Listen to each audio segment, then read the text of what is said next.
Robert Baratheon's first steps into the Red Keep as King of the Seven Kingdoms were accompanied by the clang of steel armor and the echo of boots against cold stone, but none of it could drown out the tumultuous roar in his own head. Victory over the Targaryens had seemed like the greatest triumph of his life, a turning point that promised a golden age of honor and freedom. He had won the throne, he had ascended to the seat of a once-mad king, and he had come here to be wed. Yet on the eve of his triumphant arrival, he found something far uglier brewing than the ashes of the war he thought he'd ended. In a single night, Robert discovered a secret that would haunt him more than any battlefield death or betrayal by friend. He had discovered his new queen's incestuous liaison with her brother Jaime. And he had discovered it before he had fathered an heir with her, or so the realm believed. He had suspected certain things about the Lannisters, about their pride, their lust for power, and Tywin's ambition, but never had he imagined that the greatest betrayal would blossom inside his own marriage bed. Robert had come to King's Landing fresh from a battlefield, scarred and weary, but filled with the determination to forge a new dynasty. He had closed his eyes to 1,000 small rumors and ignored fleeting glances that might otherwise have warned him of the truth. A few whispered words from uneasy courtiers about how close Jaime and Cersei were, how they would vanish sometimes for hours. A few remarks about the way they would stand too near each other, sharing looks that defied the boundaries of mere siblings. But Robert was no spymaster, and in his youthful confidence, he believed such rumors the product of envy or courtly malice. He had been blind. All of that changed one night in the hush of the dark when he glimpsed the shimmer of torchlight illuminating two golden heads entwined in a tight embrace. He had staggered away, half convinced he was dreaming. The wine in his veins had made him uncertain, made him doubt the truth he had seen. But a man of Robert's size and constitution could drink a monstrous amount of ale and still be lucid if anger snapped him sober. And anger indeed had come like a hammer blow. An unbridled fury tore through him as reality clashed with hope. He had believed this marriage was to unite the Baratheons and the Lannisters, that it would cement his rule and bring peace to the realm. Yet in that torchlit corridor, everything was shattered. He nearly burst into the room right then, brandishing his warhammer, half prepared to commit a kinslaying that would drench the castle walls with the blood of a king's guard. But some remnant of reason held him in place. He was king now, and a king does not act in drunken haste, or so he told himself, trying to recall the lessons of Jon Arryn. He needed proof beyond a random, wine-soaked sighting, no matter how damning it appeared. He needed some plan, some caution, or else all his newly garnered power might collapse in a swirl of accusations and Lannister wrath. Tywin Lannister would not stand idle if Robert did something rash against Jaime or Cersei without ironclad evidence. Yet how could one gather proof in a matter so taboo, so vile? Robert nursed his wine in secret that night, hand trembling around the wooden cup as the candlelight flickered across his broad face. He pictured Cersei's golden hair spread on a pillow, pictured how she had looked at him in that aloof, condescending way when he had tried to be a dutiful husband.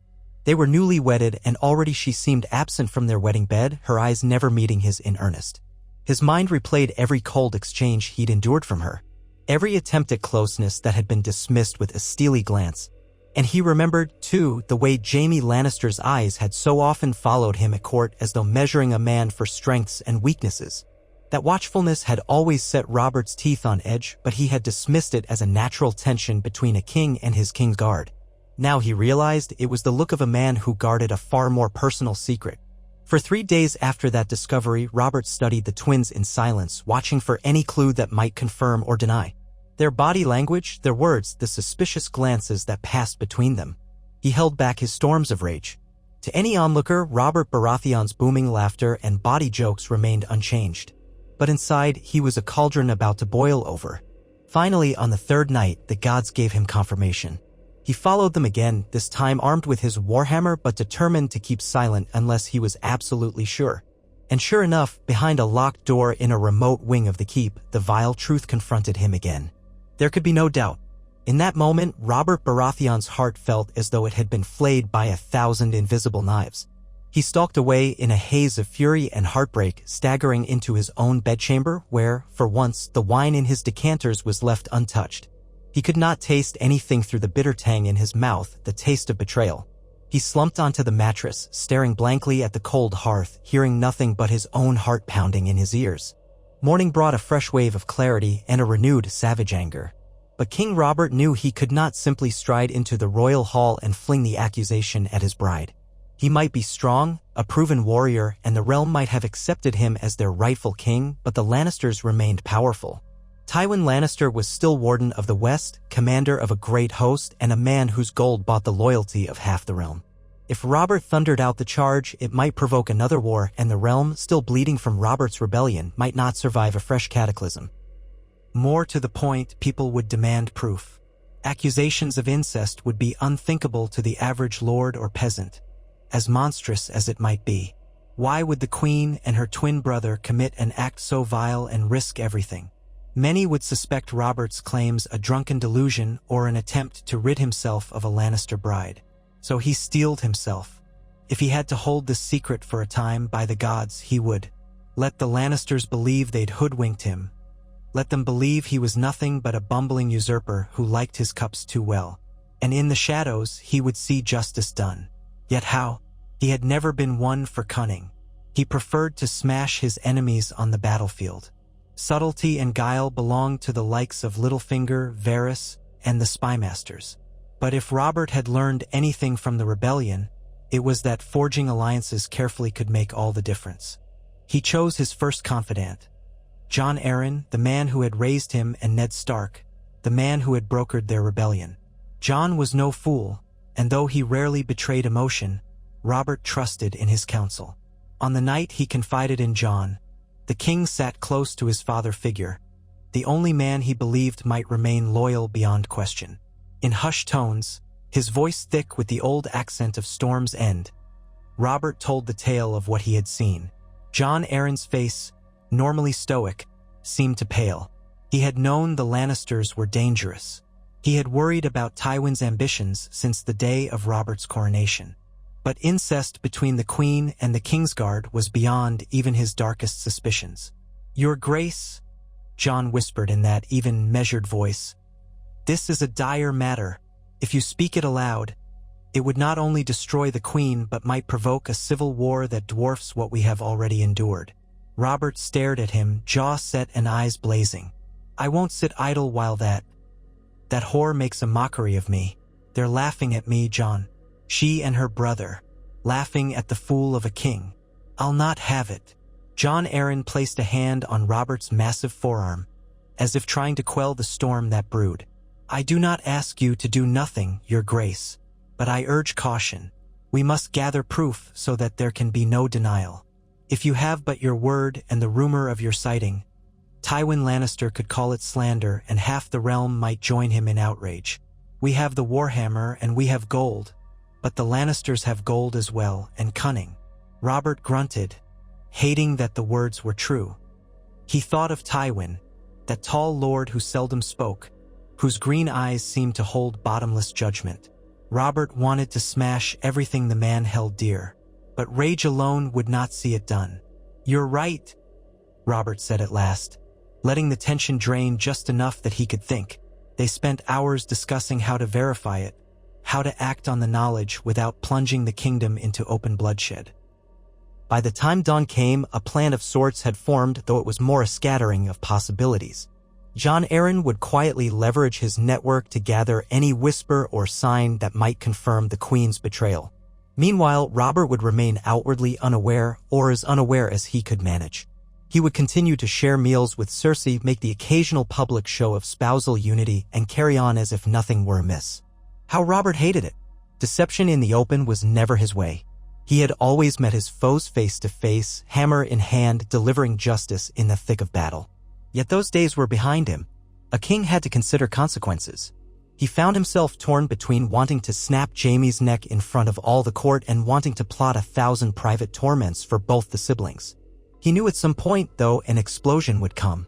In the weeks that followed, Robert navigated a court that had begun to sense a subtle shift in the wind. He laughed a bit too loudly in feasts, drank a bit too freely, and sometimes took lovers to his bed even more brazenly than before, all the while feeling hollow inside. Each time he did it, he would recall with fury that Cersei had gone first, that she had been unfaithful in a way beyond measure, a betrayal not just to their marriage but to decency itself. Late at night, after he dismissed his whores, he would sit on the edge of the bed, alone, staring at the flicker of the candle's flame. No matter how many times he lost himself in the arms of another woman, the rage did not subside. And in the morning he would drag himself to his duties, glowering at any Lannister guard who crossed his path. Cersei, to her credit, played her part well if she suspected anything. She had always been skilled at wearing masks, though once in a while Robert caught a flicker of suspicion in her green eyes. She had an uncanny ability to sense hostility in others, and she might have picked up something in Robert's forced smiles. But if she guessed that he knew, she gave no outward sign. Whenever they were alone, she was cold. She rarely deigned to speak more than a few words. At feasts, she would sit by him in her gilded gown, a radiant golden ornament for the king, but her laughter never quite rang true. The court put it down to a mismatch of temperaments, if they noticed at all. Most of them expected no more from the union than superficial pageantry. The realm had not seen the truth yet. But Robert was not alone. Jon Arryn, subtle and patient, collected small observations like a spider spinning a web. Soft-footed servants were persuaded to speak of the queen's movements. A stable boy, well bribed with coin, recalled her orders for secrecy when the queen and her brother would ride out at dawn. A lady-in-waiting, frightened by the intensity in Jon Arryn's eyes, let slip that there were times she knocked upon the queen's door and found it locked from within, though no one else was supposed to be there. Another witness claimed that on more than one occasion the queen's maid had glimpsed a second figure in her bedchamber at odd hours. Yet all of these accounts, while suspicious, were not conclusive. A swirl of rumor was not enough to accuse the queen publicly. Then there was the matter of heirs. Robert had discovered the incest before truly consummating a union that might produce a child. Yes, there had been a bedding ceremony after the wedding, but in his drunken state he had fumbled and she had rebuffed him with cold words, leaving him half asleep and furious. The realm might assume they had begun the process of producing an heir, but in truth it had not happened. And he worried Cersei might attempt to conceive a child with Jaime while passing it off as Robert's. The mere thought made his stomach churn. All the same, he could not simply refuse her bed. That would rouse suspicion. But if he took her to bed too often and she became with child, how could he be certain the babe was his? With every fiber of his being, Robert wanted to avoid fathering a child who might secretly be Jaime's. He could not bring himself to let that happen. And so their bedchamber remained cold. If anyone asked, Robert would grunt some excuse, his nights spent hunting, feasting, or drinking. If Cersei noticed, she seemed content to let him remain distant. It was better for both of them. This precarious stalemate lingered day by day. Still, it was not sustainable, and in time, tensions began to crack the facade. One day, in the hushed corridors near the small council chamber, Jaime Lannister approached him. The Kingsguard wore the immaculate white cloak, his golden armor gleaming, and stood with the same arrogant tilt to his chin. His green eyes locked onto Robert's for a moment. Robert felt a black fury coil in his gut. He nearly said something then, but he held his tongue. Jaime bowed. "Your Grace," he said in a voice that carried a mocking edge. "I trust you are well this morning." Robert forced a smirk. "I, Kingslayer? Quite well. You look too pretty this morning. You should do something about that face of yours." Jaime gave a faint, patronizing laugh, an echo of amusement as if he found the king's humor simplistic at best. He offered no retort and withdrew, leaving Robert with his fists clenched so hard that his knuckles ached. Their next encounter would not be so civil, Robert vowed, but for now, the game continued. Matters finally came to a head with the arrival of Ned Stark in King's Landing. Ned, freshly appointed by Robert to serve on the council, was as honest and upright a man as one could hope for. But that honesty was a danger in this nest of snakes. Robert was torn whether or not to confide in Ned. On one hand, no man was more trustworthy. On the other, Ned's sense of honor might drive him to immediate, uncompromising action that could spark the civil war Robert had struggled to avoid. In the end, Robert decided to tell him. If it came down to war, he would need Ned by his side no matter what. He told Ned everything one starlit night after they had drank together in Robert's solar. Candle wax dripped onto the table as Robert's words poured out, raw and bitter. Ned Stark's face was grim, set like stone. "Your Grace," he said at last when Robert finished describing what he'd witnessed. I can scarcely believe it. I wouldn't believe it either, Ned, had I not seen it with my own eyes." A long silence followed, broken only by the crackle of the fire. Ned's gray eyes flickered with a cold fury. "We cannot allow such a thing. It is monstrous. But nor can we move carelessly. Tywin Lannister's armies." "I know," Robert spat, pacing the chamber. "If we name them what they are, the realm tears apart. Tywin will rise in arms, half the realm will doubt my word. But I can't simply let it stand. I want to kill them both, Ned. I want to put their heads on spikes." "I do not doubt you," Ned said softly. But if you do that without proof or a plan, we will have another war." Robert slumped into a chair, leaning his elbows on his knees, glaring at the floor. "By all the gods, what am I to do?" "We will be thorough," Ned said. "Jon Arryn is discreet. Let us gather what we need." "But, Robert, you must be certain no child is conceived." Robert's face twisted. We have not truly consummated the union. My bride wants none of me in her bed, and I want none of her. But that means she might seek Jaime if she desires an heir. I can't watch them every hour. The keep is large, and they know how to hide." Eddard Stark's frown deepened, and Robert knew they were thinking the same thing. In a matter of months, Cersei could announce she was carrying the king's child. And if that happened, proving any of this might become infinitely more complicated, for who would dare question the paternity of the king's own proclaimed heir? The realm would be forced to accept a lie, and the child would be entangled in their war. Robert felt sick. He seized a cup of ale and swallowed a mouthful, hoping to quell the bitter taste in his mouth. Days turned to weeks. Ned Stark lent his own subtlety to the investigation, though he was an honest man, not accustomed to skulking about.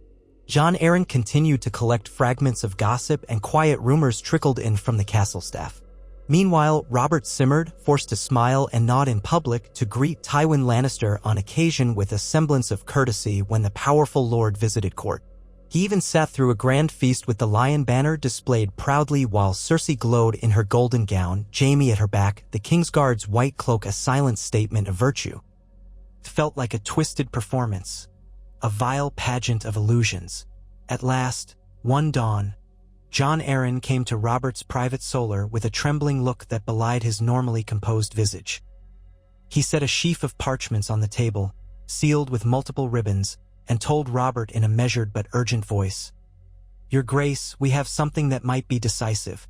Some days ago, I received a most interesting account from a midwife in Lannisport who once served the Lannister household.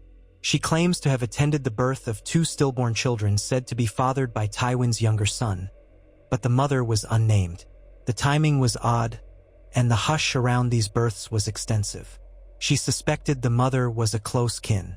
I cannot confirm it was Cersei, but it hints at patterns of incest in that family. Furthermore, I have a sworn statement from one of the Queen's ladies who claims she walked in on Jaime Lannister while he was dressing in the Queen's bedchamber in the middle of the night.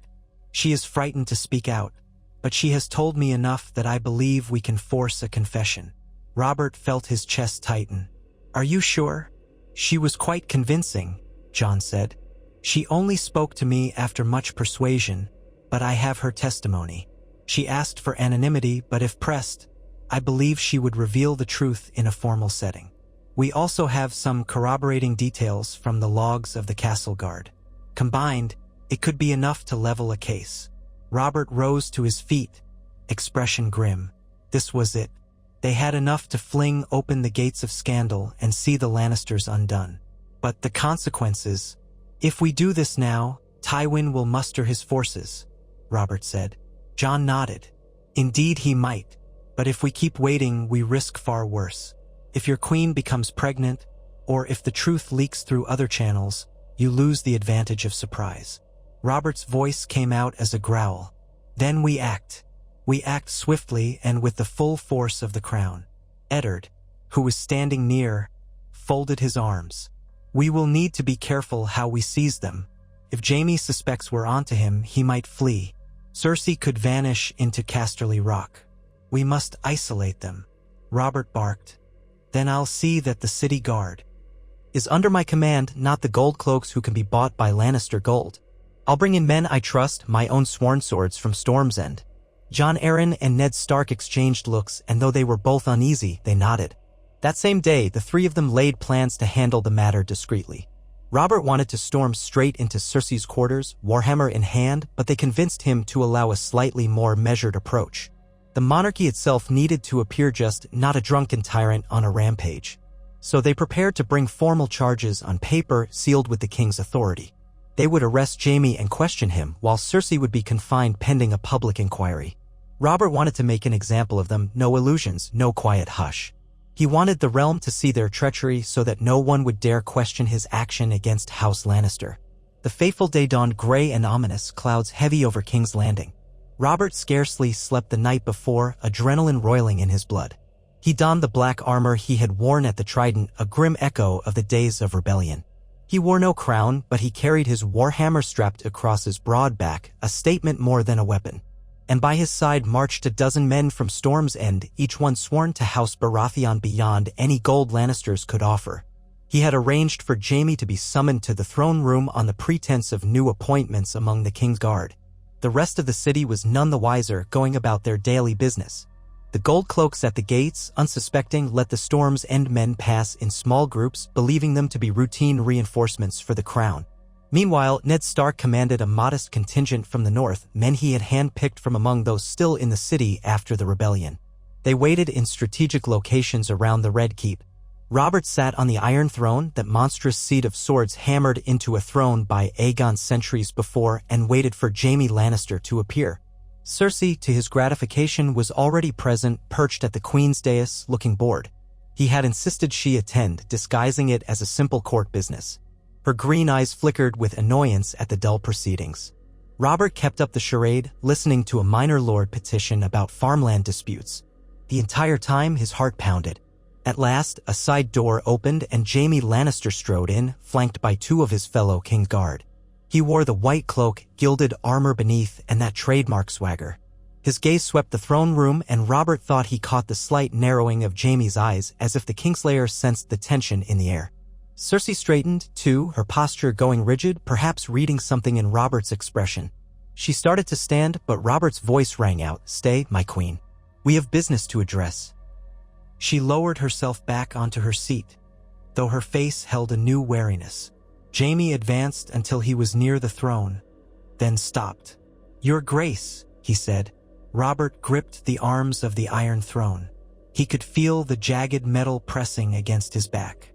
He gave a small nod to Jon Arryn, who stood off to the side. Jon spoke with a firm, clear voice. "Sir Jaime Lannister, by order of His Grace King Robert Baratheon, you are hereby charged with the crime of high treason and vile incest. Surrender yourself to be confined under the King's justice." Gasps swept the hall.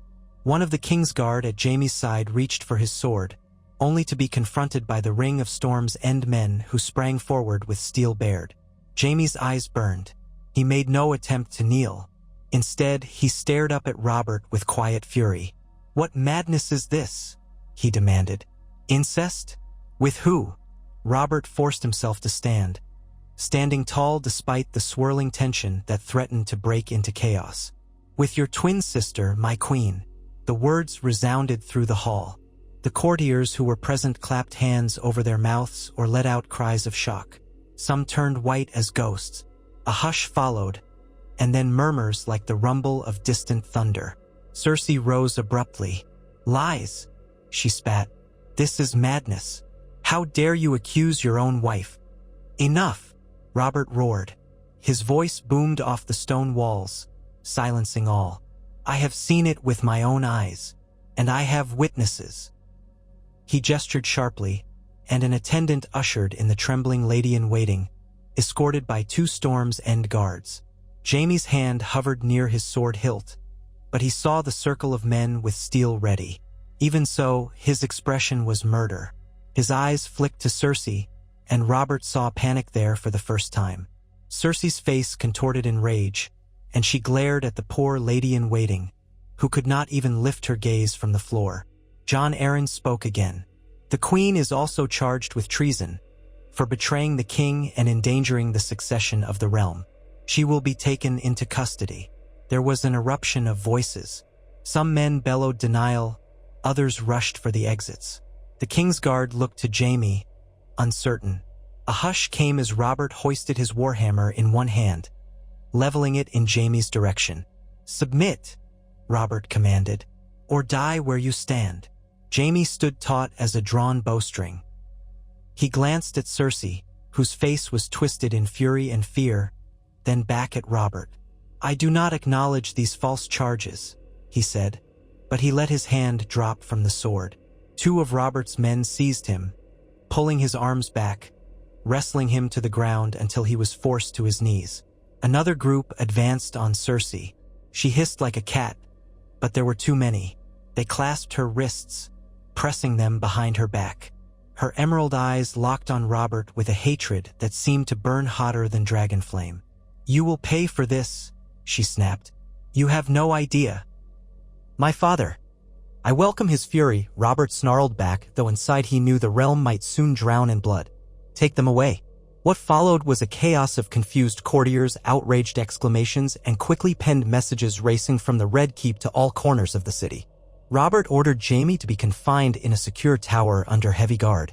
Cersei was placed in separate quarters, likewise guarded. The rumor of incest exploded through King's Landing, spreading through taverns, markets, and alleyways until it seemed all the city could speak of. Some disbelieved it. Others recounted the times they had seen the queen and her brother exchanging looks too intimate for siblings. The small folk whispered that the Targaryen madness had spread to the Lannisters, that the gods had cursed the queen's womb. Tywin Lannister, upon receiving the message, did not enter the city immediately. Reports said he was calling his banners at Casterly Rock, amassing an army. The realm trembled as it waited to see if this would spark another war on the scale of the rebellion. Robert did not wait passively. He strengthened the city guard, posted loyal men at each gate, and dispatched urgent ravens to the lords he trusted most, Stannis and Renly, his own brothers, Eddard's bannermen in the north, and those in the Riverlands who might remain loyal to House Tully and the crown. Some lords wondered aloud if this was all a ploy, if the king had gone mad with jealousy, or if the Lannisters had truly committed this unspeakable sin. Yet the sworn testimony and Robert's own raw fury gave many pause. A few local lords had glimpsed the queen being taken away in custody. She shouted curses and screamed for Jaime. If she were innocent, would she not at least proclaim it in a calmer manner, many asked. The seeds of doubt spread and the rumors grew wilder. In her guarded quarters, Cersei refused to speak to anyone but her brother. She demanded an audience with Jaime, but Robert refused. Let her rot in solitude, he thought. He had no desire to see her face. The official trial was to be convened in front of the High Lords. The crown would present evidence, the witnesses would speak, and the verdict would be handed down. Ned Stark and Jon Arryn tried to ensure the process maintained a veneer of fairness. Robert, however, had already decided the outcome. They were guilty. They deserved death. Yet Ned counseled caution. If we execute Jaime and the Queen outright, Tywin Lannister might not rest until the entire realm is in flames. We risk plunging the 7 kingdoms into ruin. We must be mindful of the greater good. Robert shook his head stubbornly. I won't let them live. They spat on everything the crown stands for. I'll see them punished. Jon Arryn interjected. Perhaps, but consider if there's some other arrangement. Could we confine them for life or force Tywin to accept an honorable resolution? Perhaps the Night's Watch for Jaime. The suggestion sickened Robert, imagining Jaime Lannister wearing black and smirking at the wall. He deserves the headsman's block, Robert growled. But we'll see what the lords demand. If they want justice, they'll want heads. Word came in that Tywin's host was on the march, thousands of men streaming east from Casterly Rock. Robert called his banners to stand ready at the city's defenses. The storm was coming, and the tension suffocated the city's air. Small folk began to hoard provisions. Merchants raised their prices. Flea Bottom's poor muttered that war was coming again. Meanwhile, the Queen's trial approached. The Red Keep's throne room was transformed into a forum of sorts, with lords invited to witness. The city crackled with excitement and dread. On the appointed day, Cersei was brought forth, shackled at the wrists, but still defiant in her bearing. She wore a plain gown of gray, her golden hair brushing her shoulders, and she glared at the assembly with a queen's disdain. Jaime was not yet present. His trial would be separate, for he was sworn to the Kingsguard, and that demanded a distinct process. First, the realm would judge the queen. Robert, seated on the Iron Throne, forced himself to maintain composure. Ned Stark stood to one side, Jon Arryn to the other, and a handful of lords sat on a high dais as a panel of adjudicators. The charges were read: incest, high treason against the crown, conspiracies to undermine the rightful lineage. Cersei was invited to speak. She strode forward, chin lifted, wrists clinking in iron. This is a farce.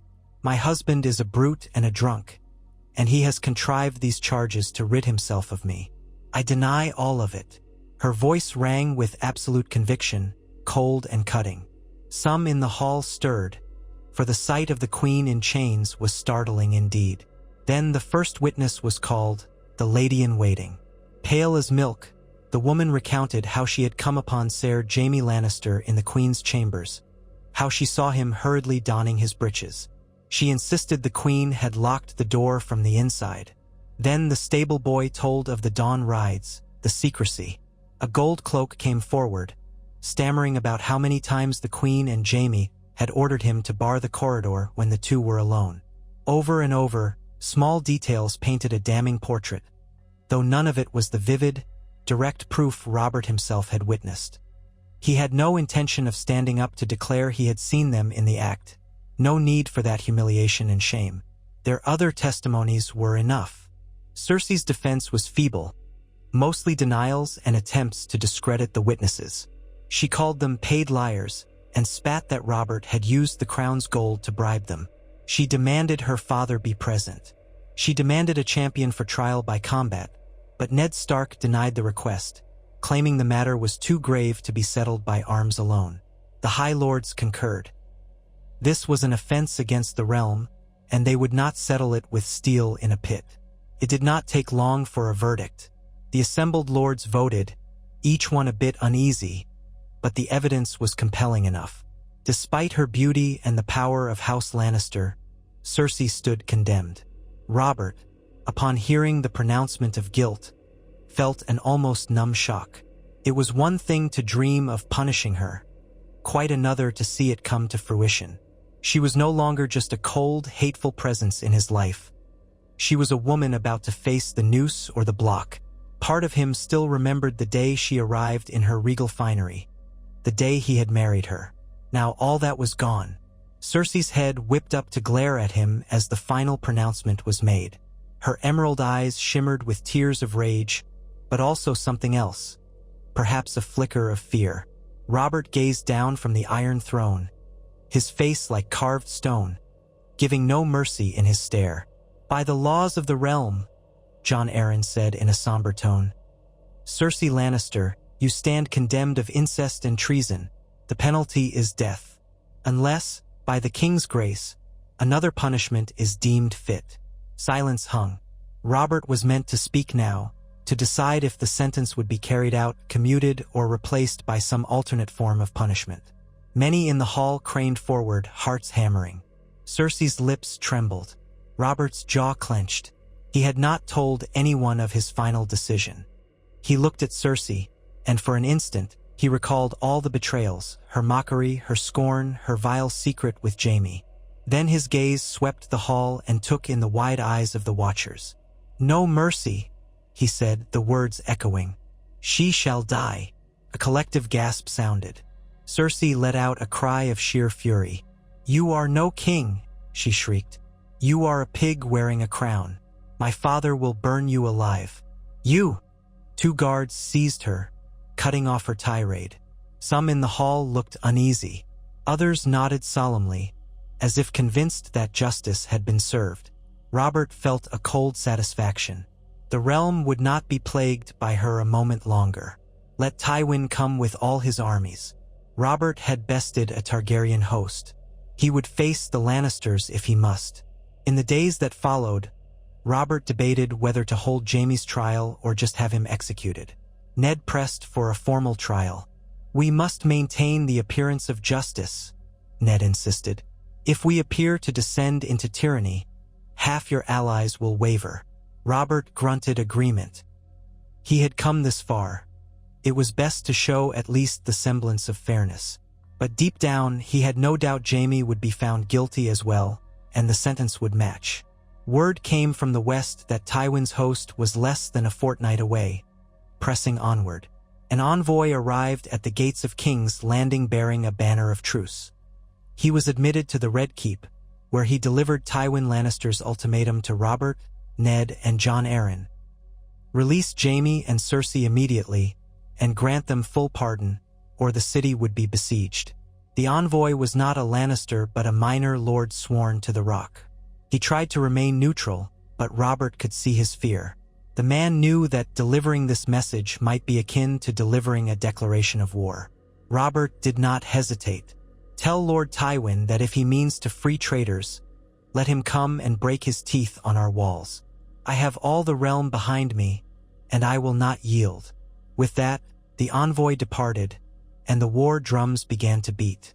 That night, a hush fell over the city as if King's Landing held its breath, expecting an army to appear at dawn.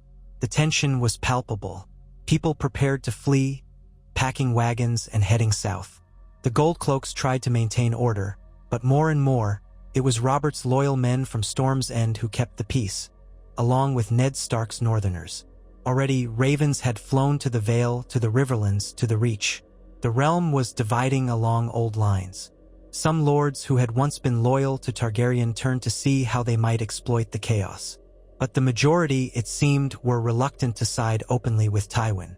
Incest and treason were grave accusations, and most believed there must be some truth to it. Even if they doubted, they did not wish to be on the losing side of a confrontation with the crown. In the darkest hours, Robert sometimes wondered if he had done the right thing. He felt no doubt that Jaime and Cersei deserved to die. But was the realm strong enough to endure another war? Had he doomed the Seven Kingdoms to more bloodshed? Yet every time the doubt gnawed at him, he reminded himself of what he had seen, the vile act that had betrayed him. The gods themselves must want justice. He would not let the fear of war overshadow that. On the morning before Jaime's trial, a small retinue of riders arrived under the banner of House Lannister. It was Tyrion Lannister, the dwarfish second son, who came to speak with the king. He was escorted into the great hall, where Robert sat with Ned and Jon. Tyrion's mismatched eyes gleamed with intelligence, and he bowed with surprising grace, though he was half the height of a usual man. "My lord father marches closer every day," Tyrion said. "He asked me to parley. I come of my own accord as well, to see if there is any resolution short of blood. My brother, Jaime, and my sister, Cersei. Your Grace, I cannot fathom they'd commit the crimes of which they stand accused." Robert barked a mirthless laugh. "Lies come easily to Lannisters, but the truth is plain." Tyrion pursed his lips. "So you say, may I see them? Speak with them, if they are not yet executed." Robert exchanged a look with Ned, who shook his head slightly, but Robert waved a dismissive hand. "Cersei is beyond words. She's sentenced to die on the morrow. Jaime's trial is likewise tomorrow. If you wish to speak to them, fine. But it changes nothing." Tyrion bowed his head. "Then I'd best do so quickly." He hesitated, then ventured, "Your Grace, if my father arrives with his entire host, thousands may die. Before we let that happen, might we consider some arrangement? My sister. I understand your rage, but might you spare her life? Force her to join the faith, to take the Black Veil as a silent sister? That would be a fate worse than death for her, I promise you." Ned stiffened at the mention of bargains, but Robert snorted. "That would not be enough. She spat on my crown. She spat on our marriage. She spat on the realm. Let her father rage. I will not spare her for his comfort." Tyrion's face was unreadable, but the tension in his posture was clear. "I see. Then I will speak with my siblings, and when my father arrives, I will tell him that the king stands firm. I assume there will be no illusions then. War it is." Robert gave a curt nod. "War, if your father wants it. He can avoid it by turning back or by sending me a polite apology and leaving his traitor children to justice. Doubt he'll do that, though. So be it." That afternoon, Tyrion visited Cersei in her cell, then Jaime in his tower. Robert heard later that the imp left both visits looking grim, though what was said in private was unknown. Tyrion departed the Red Keep soon after, likely to meet Tywin on the road. The next day dawned with a chill. Court assembled for Jaime's trial in the throne room. The turnout was larger than for Cersei's trial, for rumors had spread that Tywin's army was near and many wanted to see the spectacle. Jaime was brought forth, chains dragging. Yet even in chains, his head was high and his green eyes smoldered with anger. He refused to answer the charges, refused to speak a word in his defense. When the Queen's lady-in-waiting offered her testimony again, he laughed bitterly. When the stable boy spoke, Jaime only yawned. He denied everything with sarcastic smiles and a flippant tone. It was a farce. Robert realized Jaime preferred to meet the Eatsman's axe than to grovel. "Have you any final words?" Jon Arryn asked. After the lords gathered pronounced him guilty, Jaime's eyes flicked to Robert. "Only this. The man who kills me had best look me in the eyes when he does it. And may the gods have mercy on your wretched soul, your grace, because mine is as black as sin." "So be it," Robert said. "Let the sentence be carried out tomorrow at dawn, alongside your sisters." A hush fell as the watchers took in the stark conclusion. Jaime was led away, his white cloak dragging behind him like a funerary shroud. Cersei, who had been kept separately, would share his fate. The realm braced for the bloodshed that would come with Tywin's arrival, but Robert was resolute. He commanded the walls to be manned and prepared scorpions and catapults. If Tywin wanted his children, he could scale the walls of King's Landing with fire and steel. That evening, in his private chambers, Robert sat by the hearth, the flicker of flames casting shadows on his face. Ned and Jon Arryn sat with him, grim-faced. They quietly recounted the forces available. A strong city guard, 5,000 men loyal to the crown, more from the Stormlands arriving daily, and the men from the north who would stand with Ned. Perhaps they would hold the city. Perhaps the realm would rally behind them. Or perhaps King's Landing would be drenched in blood. But Robert felt an odd calm. He had done what he believed was right. He had cut out the cancer that festered at the heart of his kingship. Overnight, an urgent message arrived. Tywin Lannister's vanguard had reached a point just west of the Blackwater Rush. Rumor said the main host was only a day behind. Come the morrow, all the lines would be drawn. Robert ordered dawn to bring the executions as planned. He would not bend, not for Tywin Lannister or any man. In the bleak gray light of dawn, a scaffold was erected in the outer yard of the Red Keep, visible to the city beyond. Curious onlookers and anxious lords gathered behind a line of guards. Robert and Ned stood upon the ramparts overlooking the scaffold. Cersei was brought out first, a hood over her head, her wrists bound. When the hood was removed, the watchers murmured at her disheveled beauty. Her golden hair was tangled, her face pale but still defiant. She scanned the crowd, lips pressed tight.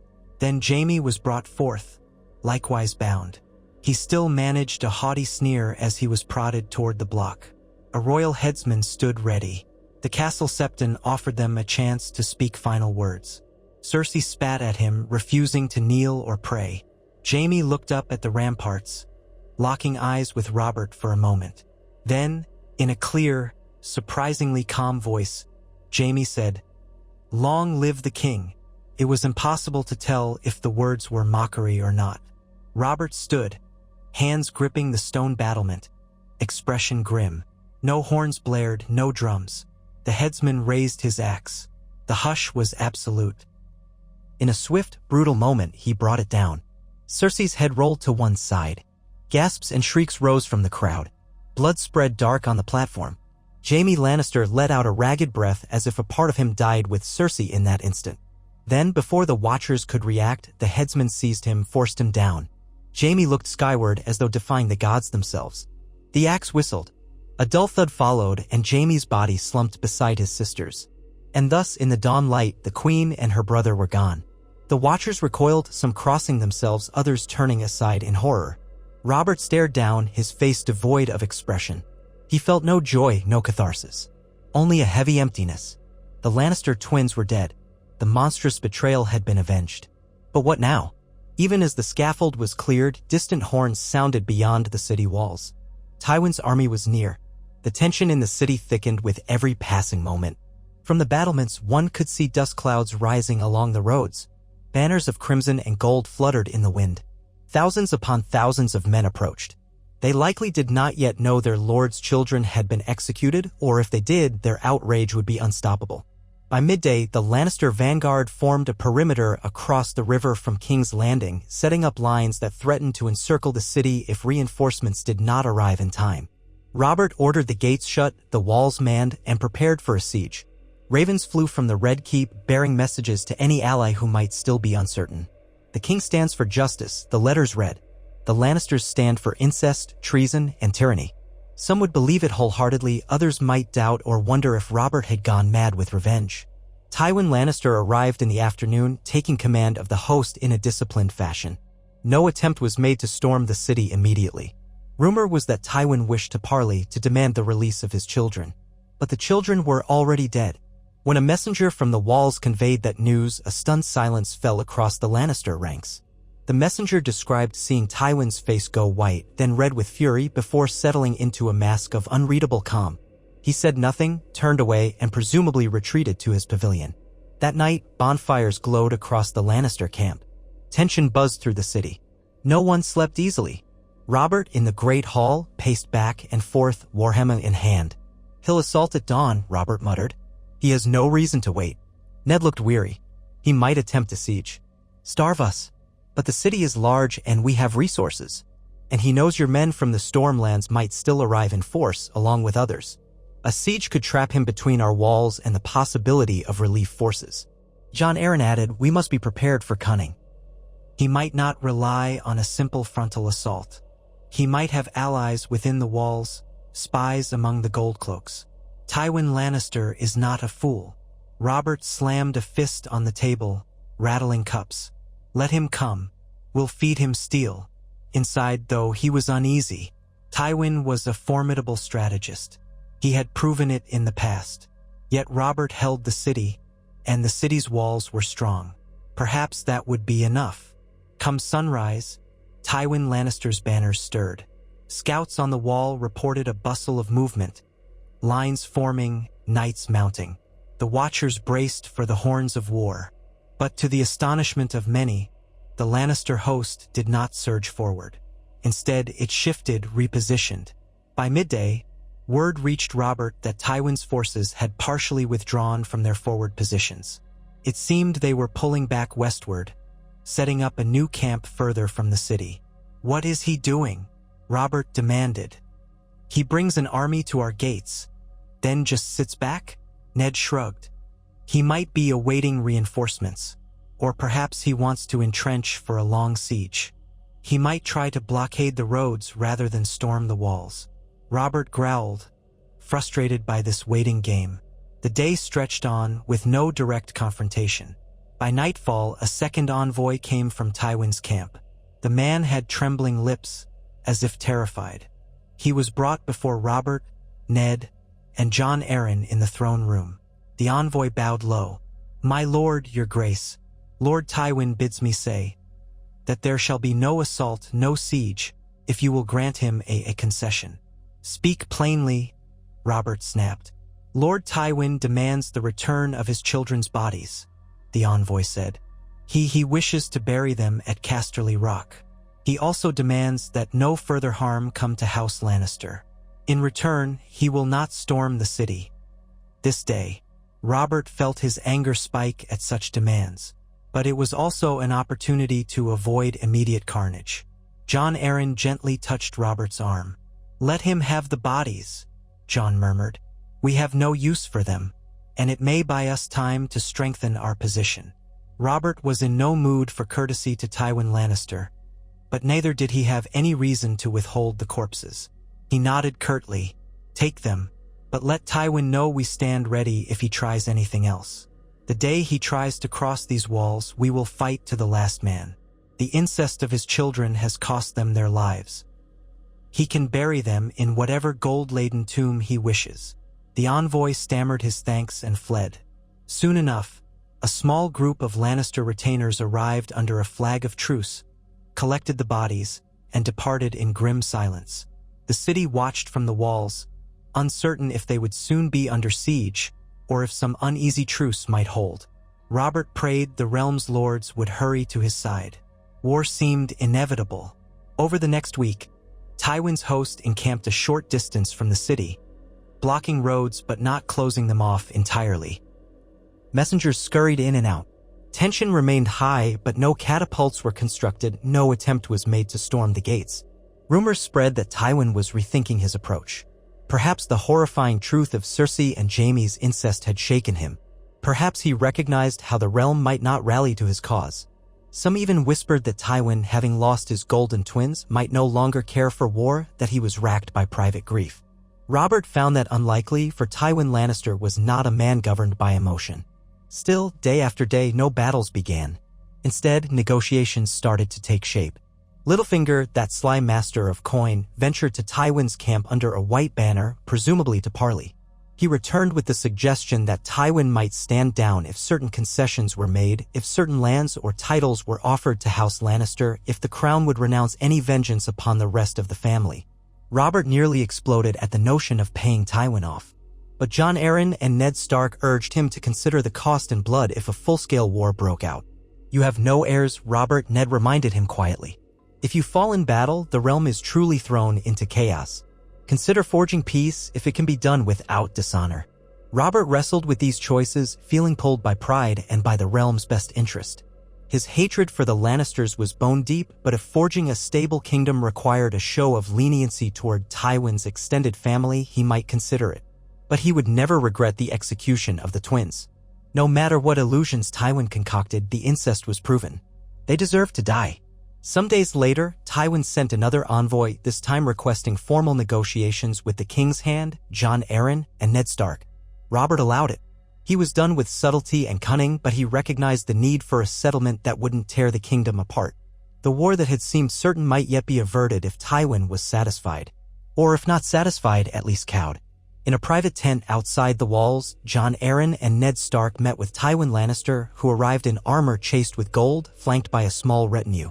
Tyrion was at his side, silent and watchful. According to Ned's later account, Tywin's demeanor was ice-cold. He spoke few words and his green eyes burned with a rage too great for outward expression. He demanded that House Lannister's name not be blackened further. He demanded they drop all charges of incest beyond what had already been concluded in the trial. He demanded compensation for the public humiliation of his house. Jon Arryn argued that House Lannister had brought humiliation upon itself by the twins' actions and that the crown had no reason to pay them. Ned offered some carefully worded face-saving measures, no further condemnation in official records, perhaps only a statement that the crime was proven, sentence carried out, and the matter was over. In the end, Tywin did not insist on a war to avenge his children. Perhaps he saw the realm was not uniting behind him. Perhaps he recognized that any siege of King's Landing could drag on, depleting resources and weakening House Lannister, leaving them vulnerable to ambitious rivals. Perhaps he knew that continuing a war with the throne could fracture the kingdom and even see House Lannister undone. Instead, he accepted that his children were beyond mortal hands and that retribution might be meaningless if it cost him his own seat of power. Reluctantly, Tywin withdrew the bulk of his army, though he left a portion to maintain pressure on the roads. The negotiations ended in an uneasy stalemate, a truce that felt more like a tinderbox waiting for a spark. Robert, upon hearing the final terms, felt a wave of relief mingled with emptiness. War had been averted, at least for now. Jaime and Cersei were gone.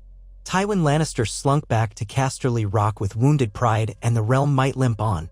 In the months that followed, the scandal of the Queen's incest remained the talk of every court in Westeros. Robert, still a king without a queen, faced fresh dilemmas. He could not leave the throne vacant forever. He needed heirs. He needed alliances. He needed to rebuild the monarchy's image. Some muttered that Robert should marry again, perhaps forging a new tie with the Tyrells or some other great house. Others suggested a union with a Dornish princess, bridging old wounds. Robert, embittered, seemed uninterested in another political marriage. He nursed his heartbreak and anger in ale and hunts, turning the great hall into a constant scene of revelry to mask his pain. But he knew sooner or later he would have to wed again, produce children, secure the line of House Baratheon. The memory of Cersei's betrayal, the vile shadow of incest that had stolen what trust he had tried to place in a wife, left him hollow. He found himself drifting deeper into a cycle of drunken feasts and fleeting lovers. Ned Stark tried to counsel him to look after the realm, to take his duty seriously. Jon Arryn reminded him that the realm needed stability. But Robert could not banish the image of Jaime and Cersei from his mind. He had hammered them down, taken their heads, yet the realm was not magically at peace. Troubles lingered. Old grudges smoldered. There were men loyal to the Lannisters who murmured of vengeance, and some in the realm who felt uneasy about a king who executed his queen with such finality. Still, time passed, as it always does. The shadow of war receded, and Tywin Lannister pulled back his banners, focusing on fortifying his own domain. Tyrion Lannister remained at court for a while, surprising many by seeming to seek better relations with the crown, but eventually he left as well, returning to the west with his father. The rest of the realm busied itself with harvest, trade, and the daily affairs of lords and small folk. Robert Baratheon, the usurper king, had survived another crisis.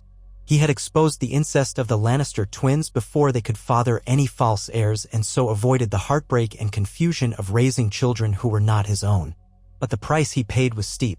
The memory of betrayal haunted him and the realm bore fresh scars of mistrust. In his darkest moments, alone in the Red Keep's silence, Robert would sometimes stare at the crown lying on a table, remembering when he first seized it from the Targaryens. Back then, he had believed he would forge a bright new age, free from the madness of the old king. He had believed he would have a partner in marriage, that the Lannisters' gold would strengthen his rule, that the land would heal from war. Instead, he had found betrayal.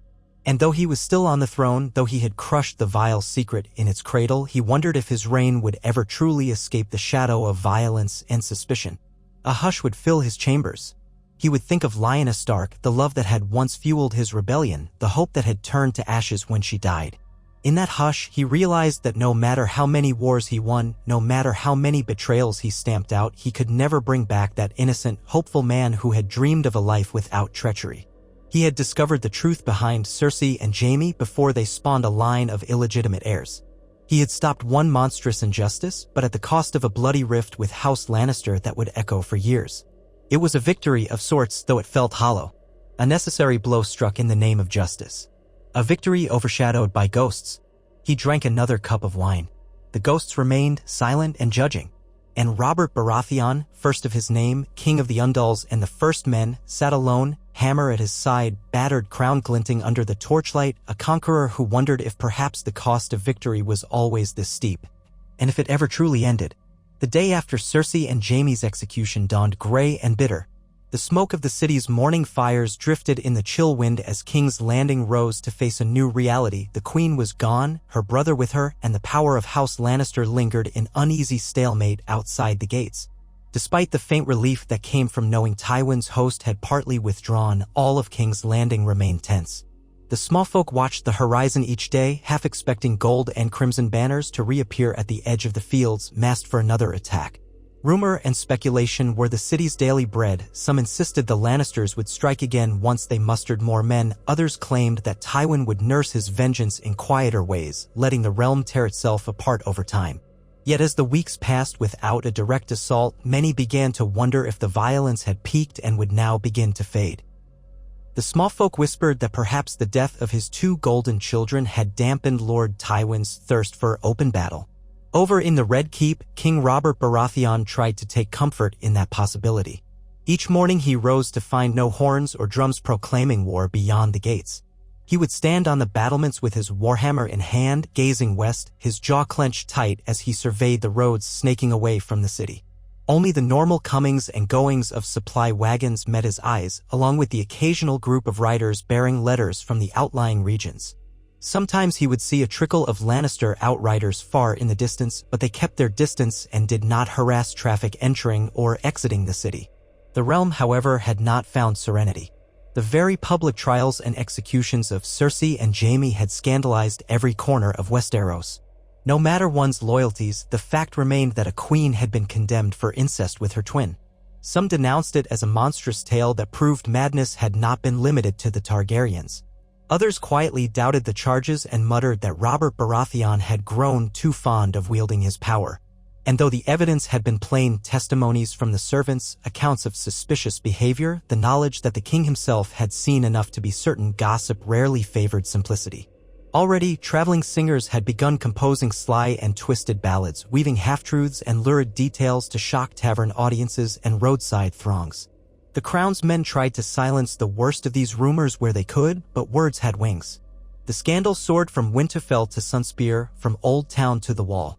Within the Red Keep, the tension was no less palpable. Robert's small council met nearly every day to discuss the realm's affairs and to manage the aftermath of the Lannister crisis. Jon Arryn sat as Hand of the King, the weight of administration heavy on his shoulders. Eddard Street, Ark, Lord of Winterfell, had initially intended only a brief stay in the capital after the rebellion, but found himself drawn deeper into royal governance. Stannis Baratheon, Master of Ships, was still at Dragonstone much of the time, but he came to King's Landing when the threat of Lannister aggression flared, devoting much of his energy to ensuring the royal fleet stood ready in Blackwater Bay. Renly, younger and more amiable, served as Master of Laws, though Robert snorted at the notion of his youngest brother holding that post. And then, of course, there was Peter Baelish, newly minted master of coin, who smiled at every shift of power and presented a polite face to the world even as he spun quiet webs in the background. Grand Maester Pycelle, who had served under Aerys II Targaryen, offered counsel from time to time, though the king had grown suspicious of how close the old man had once been to House Lannister. Sometimes Pycelle seemed to forget himself and lament the queen's passing in overly sentimental tones which set Robert's teeth on edge. Amid these varied figures was Varys, the master of whisperers who glided through the halls in flowing robes, dispensing sweet words and half-answers. Varys's little birds told him much about the mood of the city and the realm, and sometimes his whispers nudged the king toward caution, sometimes toward anger. It was Varys who first reported that Tywin Lannister's envoy had reached Riverrun, seeking alliances among the Tully Bannermen. It was Varys who warned that the Iron Islands stirred under Balon Greyjoy, who might sense opportunity in the realm's fragility. Robert would usually dismiss the eunuch with a curse, saying, "I've had my fill of traitors," but even in his anger he listened. The secrets Varys gleaned were too valuable to ignore. In the aftermath of the trials, Robert struggled most with the notion of fathering heirs. His marriage was annulled by the queen's guilt, certainly no child had come of their union, and more than one lord at court urged him to wed again, citing it as a duty. Even Ned Stark, who had once pitted Robert's forced match with Cersei, quietly reminded him that the Baratheon line had to continue. It was not just a matter of personal choice, the realm needed stability. Robert would wave this off for a time, proclaiming he had no taste for another political union, not after the disgust of his last. When courtiers pried, he told them to mind their own business. Occasionally, after too many cups of wine, he would bellow that if the Seven Kingdoms wanted an heir, they could wait until he found a bride worthy of him, one who would not slip off to tangle in bed with her own brother. Despite that bravado, the king's mood often turned brooding. At feasts, he drank heavily, his laughter booming as if to silence all dark thoughts, yet behind closed doors, his temper ran short. He'd lash out at servants, break cups against the wall, or retire early to drink alone. Eddard Stark recognized these signs. They were the echoes of Robert's old grief after losing Lyanna. Now, the betrayal by Cersei had opened old wounds and poured salt in them. Though Robert had never loved Cersei the way he'd loved Lyanna, the humiliation and anger cut him to the bone. He felt used, mocked, denied any chance of an honest union. Sometimes he wondered if things might have been different had Lyanna lived, or if Rhaegar Targaryen had not taken her at all. But that was the road to madness. The city around him tried to go on. The fishmongers hawked their daily catch on the docks, the street performers sang ballads, some less polite than others, and the wealthier merchants tried to focus on trade. Flea Bottom churned with rumor, as it always did, a swirling cauldron of curses and jokes about the incest scandal. Goldcloaks patrolled to keep order, and it seemed the worst of the city's fear had subsided for now. But the memory of the Queen's Black Day haunted the capital. There was no escaping it entirely. At the Red Keep, life fell into a new pattern of uneasy normality. Robert would sometimes retreat from his solar, ignoring council sessions to go boar hunting in the Kingswood with only a small retinue.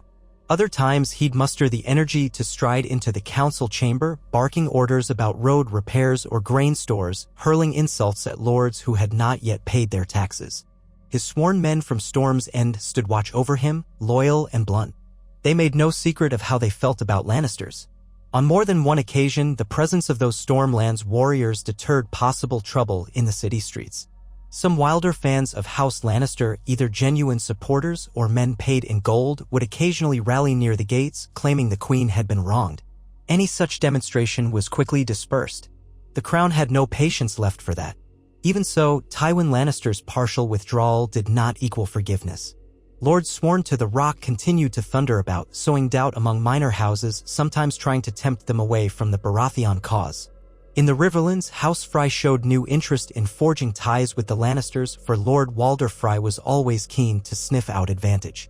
Yet he also had plausible deniability. If the crown should call him out, he would disclaim any treacherous intent.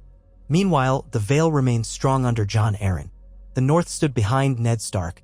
The Tyrells in the Reach made subtle overtures toward King's Landing, suggesting that Mace Tyrell might be open to an advantageous marriage arrangement, hinting that his daughter Margaery was of marriageable age. Robert, however, had no immediate wish to jump from the Lannister alliance straight into bed with Highgarden. So the realm's great houses watched each other, circling warily while the crown tried to reinforce its claim to legitimacy. The day came when a small retinue from Highgarden arrived at the city gates. led by Loras Tyrell, a youth already hailed as a tourney prodigy. With him came a small group of Tyrell men-at-arms and the Lady Alice Beesbury, a distant cousin of Mace Tyrell who served as a go-between.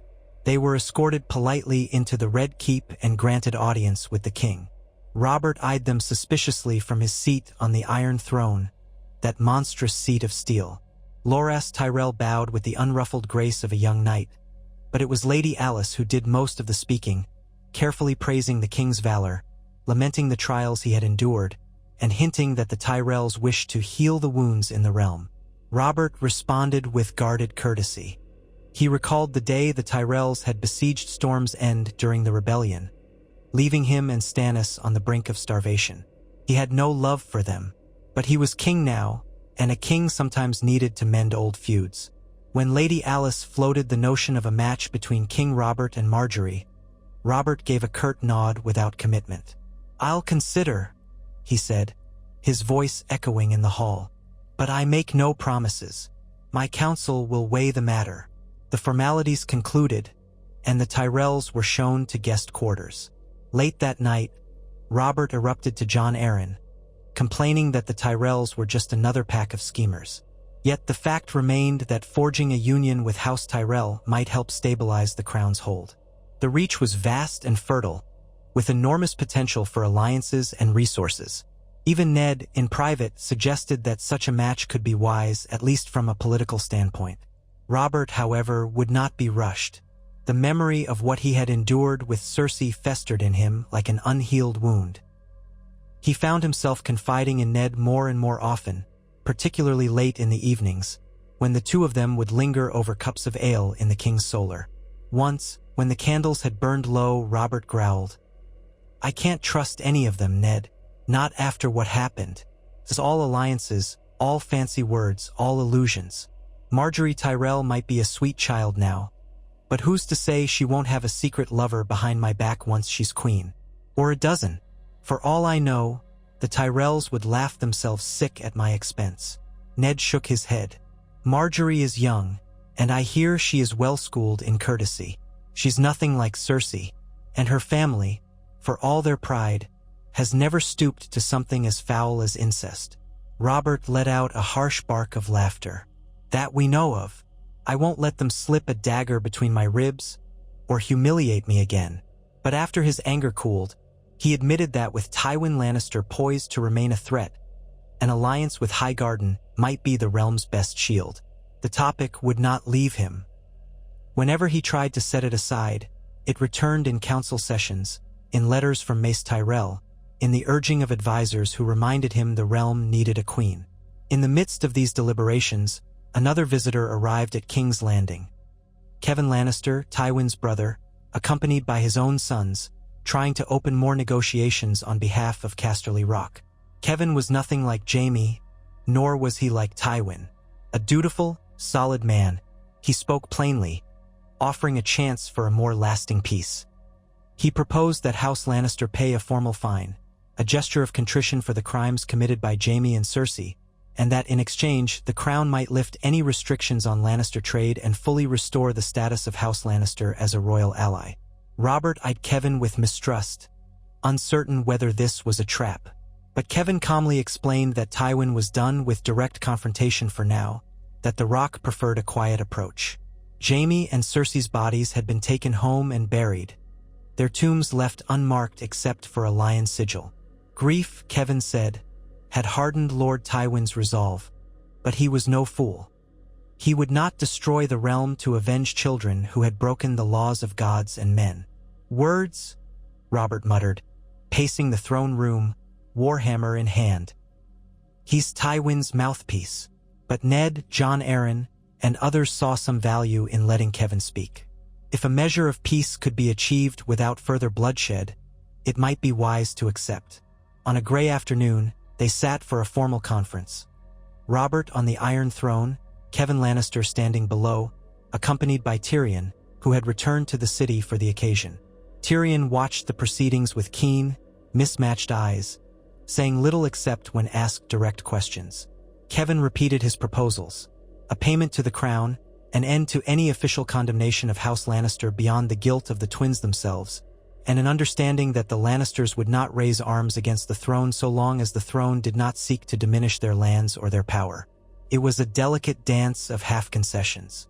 Robert, his face carved from stone, insisted that House Lannister formally acknowledge the incest. Kevin, with a grim twist of his mouth, said, "My lord brother sees no point in denying what has already been proven in a royal court, however. He does not wish the entire family tarred forever by the abominations of two misguided children. We remain loyal to the throne." Robert demanded an apology in writing. Kevin agreed to deliver a letter bearing Tywin's personal seal. In return, Robert would lift certain trade blockades on Western shipments, letting Lannister gold flow more freely. Despite his private rancor, Robert saw the advantage in forging this limited peace. The realm needed respite. So at the end of the discussion, in front of many witnesses, King Robert declared that the matter of Jaime and Cersei Lannister was closed. Justice had been done, and House Lannister was free to remain in the king's peace so long as no further plots arose. Kevin bowed stiffly. Tyrion, for his part, offered a short, courteous statement. "I only hope this draws a line beneath the tragedy. The realm has seen enough blood." His tone did not seem mocking. If anything, there was weariness in it. Robert gave him a grudging nod. So it was that House Lannister bent in a cautious, bitter truce, neither side truly forgiving the other. The rumor of Tywin's vengeance still drifted about like shadows in a corner, but for the time being, it seemed the sword was sheathed. That same week, Mace Tyrell's couriers pressed harder for a decision on whether Robert would entertain a betrothal to Margaery. Highgarden had heard of Kevin's parley and did not wish to see the Lannisters become the sole power in the king's circle. The nights in King's Landing grew warmer as spring advanced, yet Robert felt little relief. He sometimes rode out to the Kingswood alone, seeking the calm hush beneath tall oaks and pines. The solitude reminded him of hunting as a younger man, with Ned by his side, chasing stags and boars, free of the burdens of kingship. But inevitably, the reality would intrude.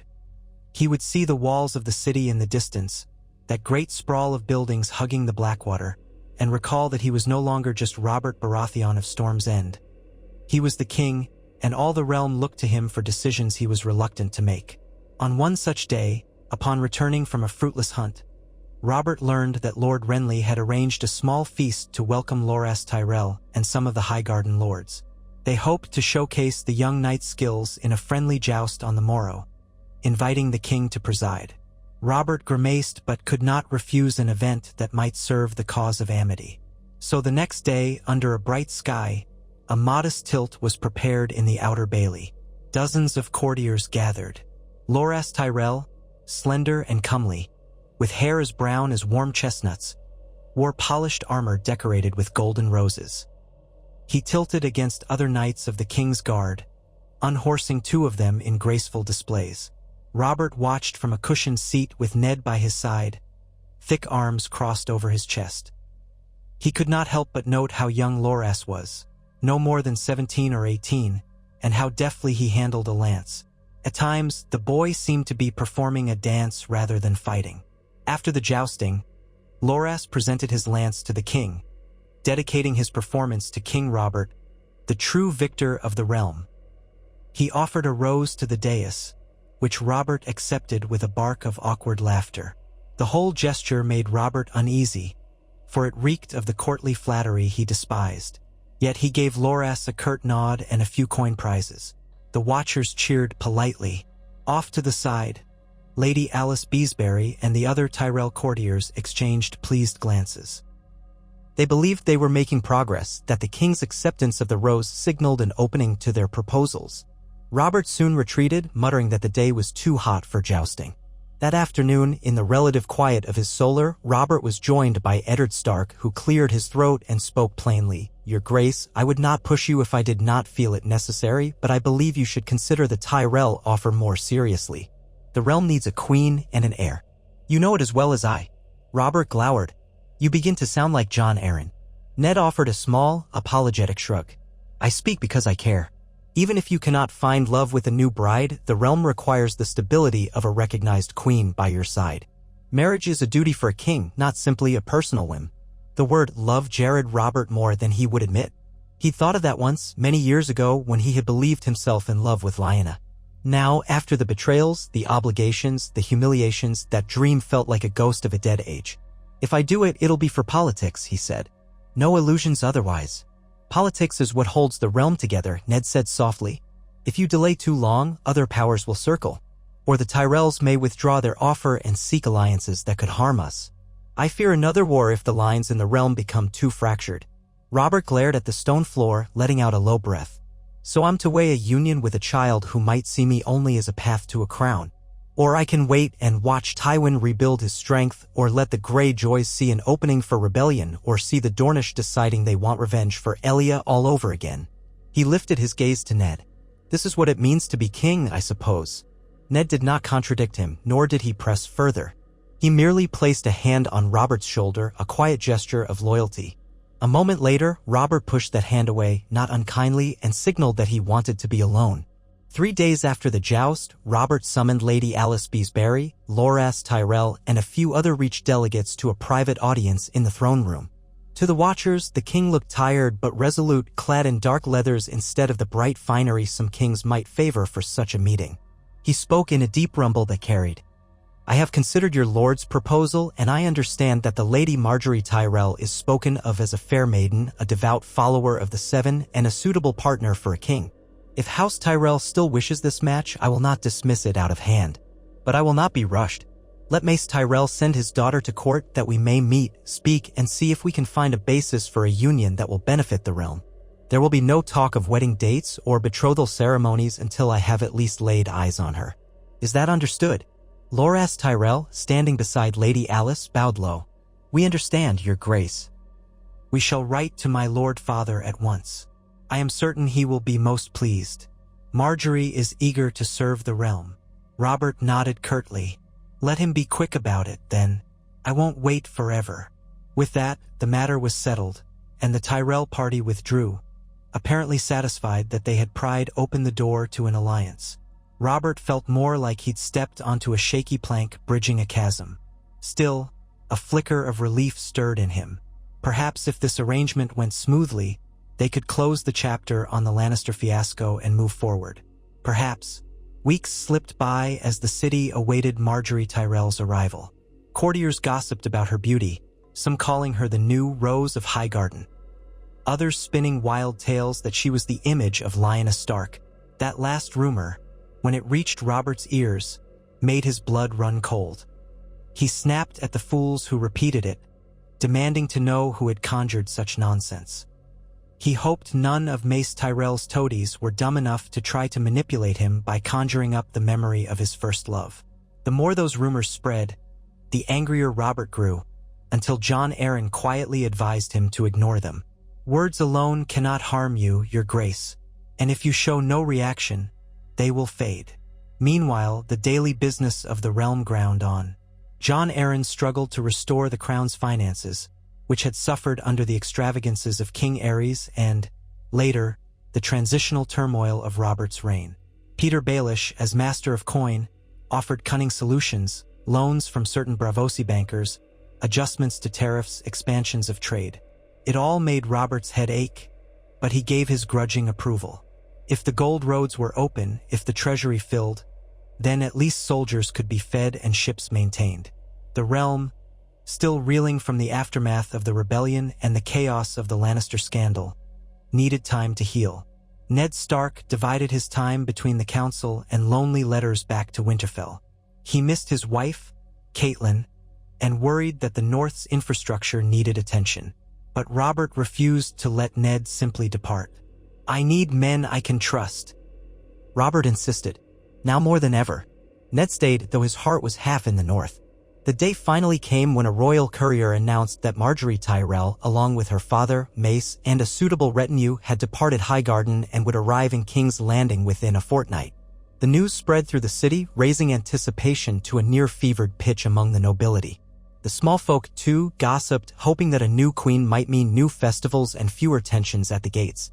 Robert said little, but he quietly directed that a few repairs be made to the castle's gardens and halls, lest the Tyrell entourage whisper that the Red Keep was in disrepair. The cost was slight, but Ned noted that Robert seemed grudgingly determined to present a respectable front.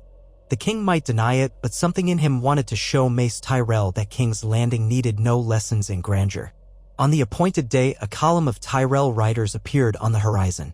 Banners of green and gold fluttered in the morning light, the golden rose of House Tyrell against a sea of green cloth. Small folk turned out along the roads to see the procession enter.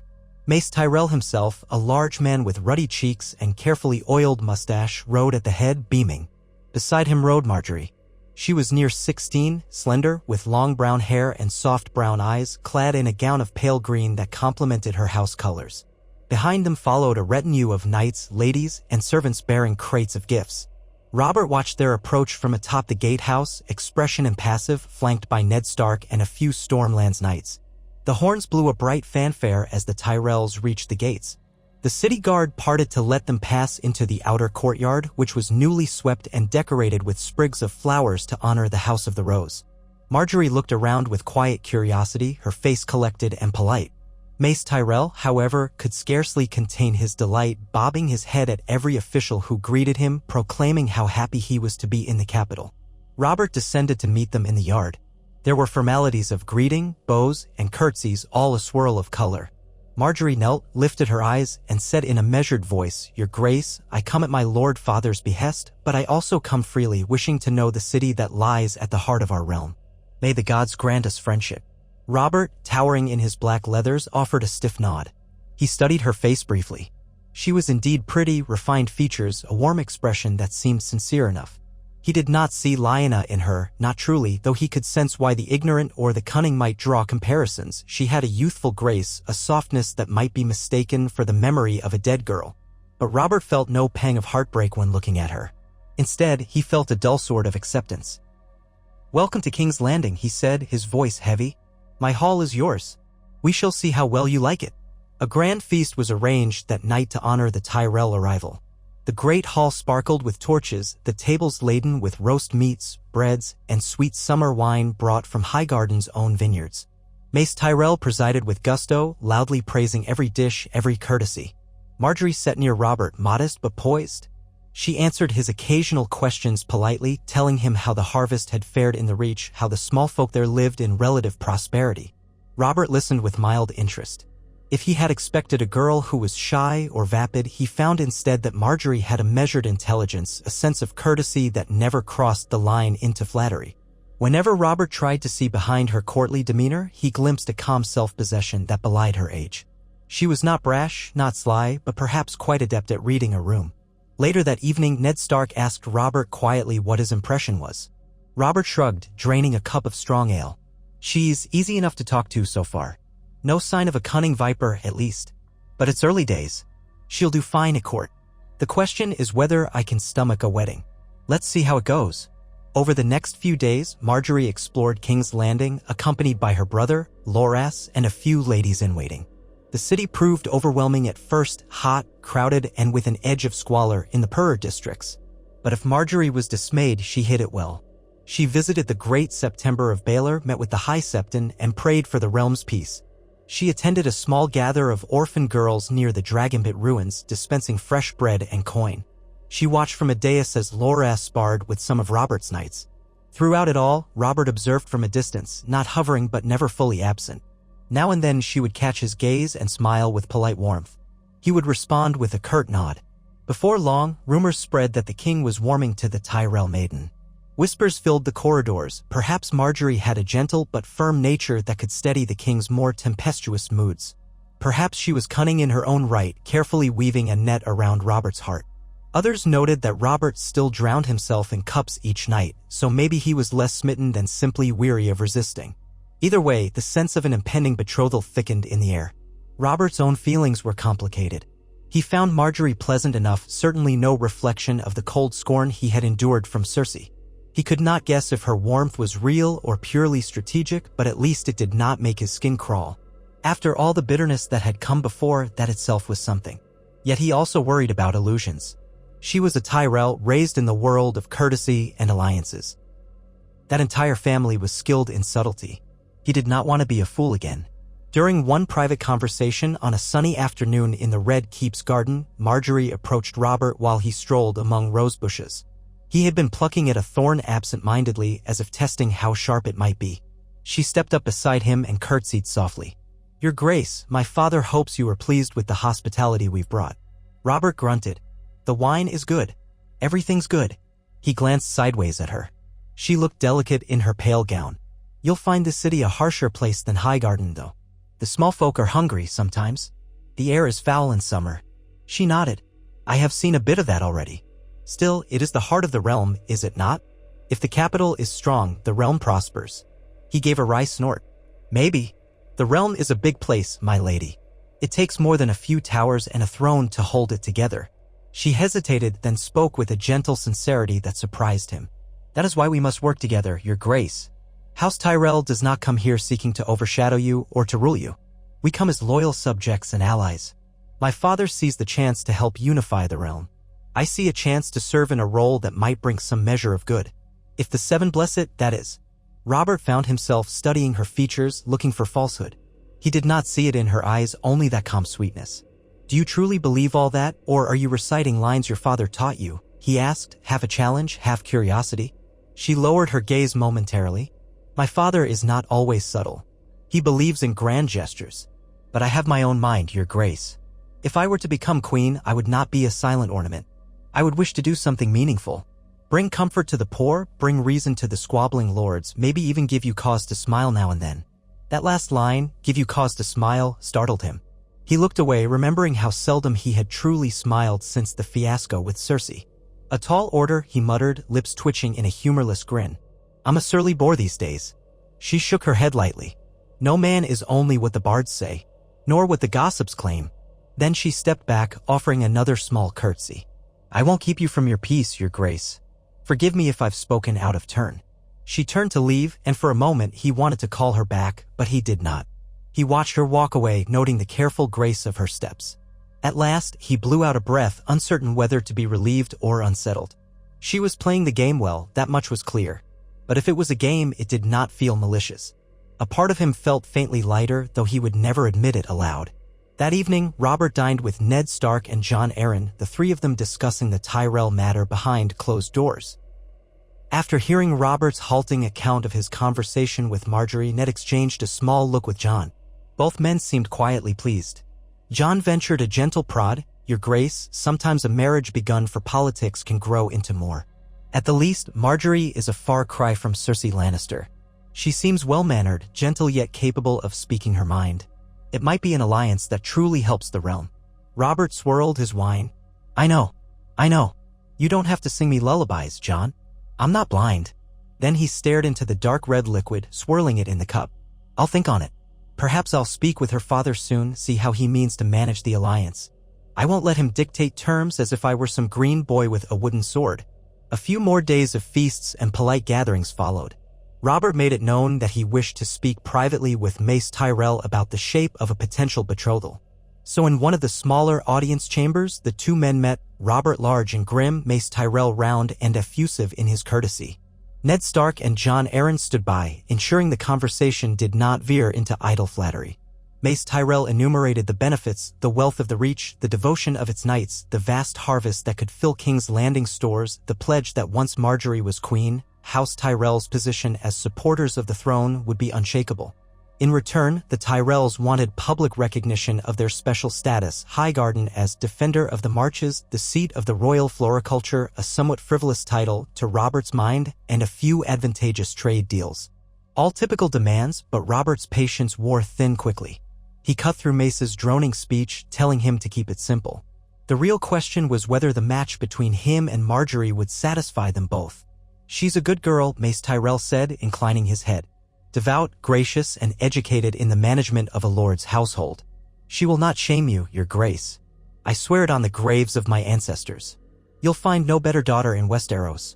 Robert refrained from snapping that this was precisely the type of glowing promise Tywin Lannister had made regarding Cersei once upon a time.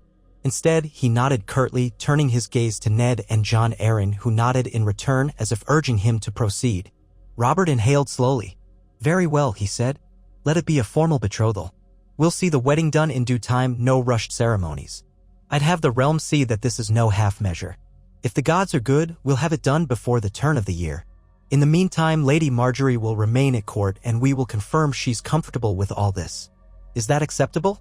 Mace beamed, bowing so low that his mustache nearly brushed the floor. "Most acceptable, Your Grace. You honor House Tyrell beyond measure." He proclaimed it 1,000 times over in various forms before the meeting ended. Robert left the chamber with his head pounding, but a measure of resolution in his step. He had taken the first step toward a new queen. Word spread through the castle in the space of an hour. Servants whispered, lords speculated. Ladies gathered in corners to gossip that King Robert would soon wed Margaery Tyrell. By nightfall, it was all but officially announced. Margaery herself learned the news through her father, then came to the king in the presence of several watchers to express her gratitude for his trust. Robert, feeling awkward, merely dipped his head and said, "I hope you find the city to your liking." She assured him she would do her utmost to serve him and the realm. That evening, Robert retreated to his solar and drank himself into a state that hovered between relief and confusion. Ned found him half slumped over a table, staring at an array of maps depicting the 7 kingdoms. "What troubles you, my friend?" Ned asked softly, shutting the door behind him.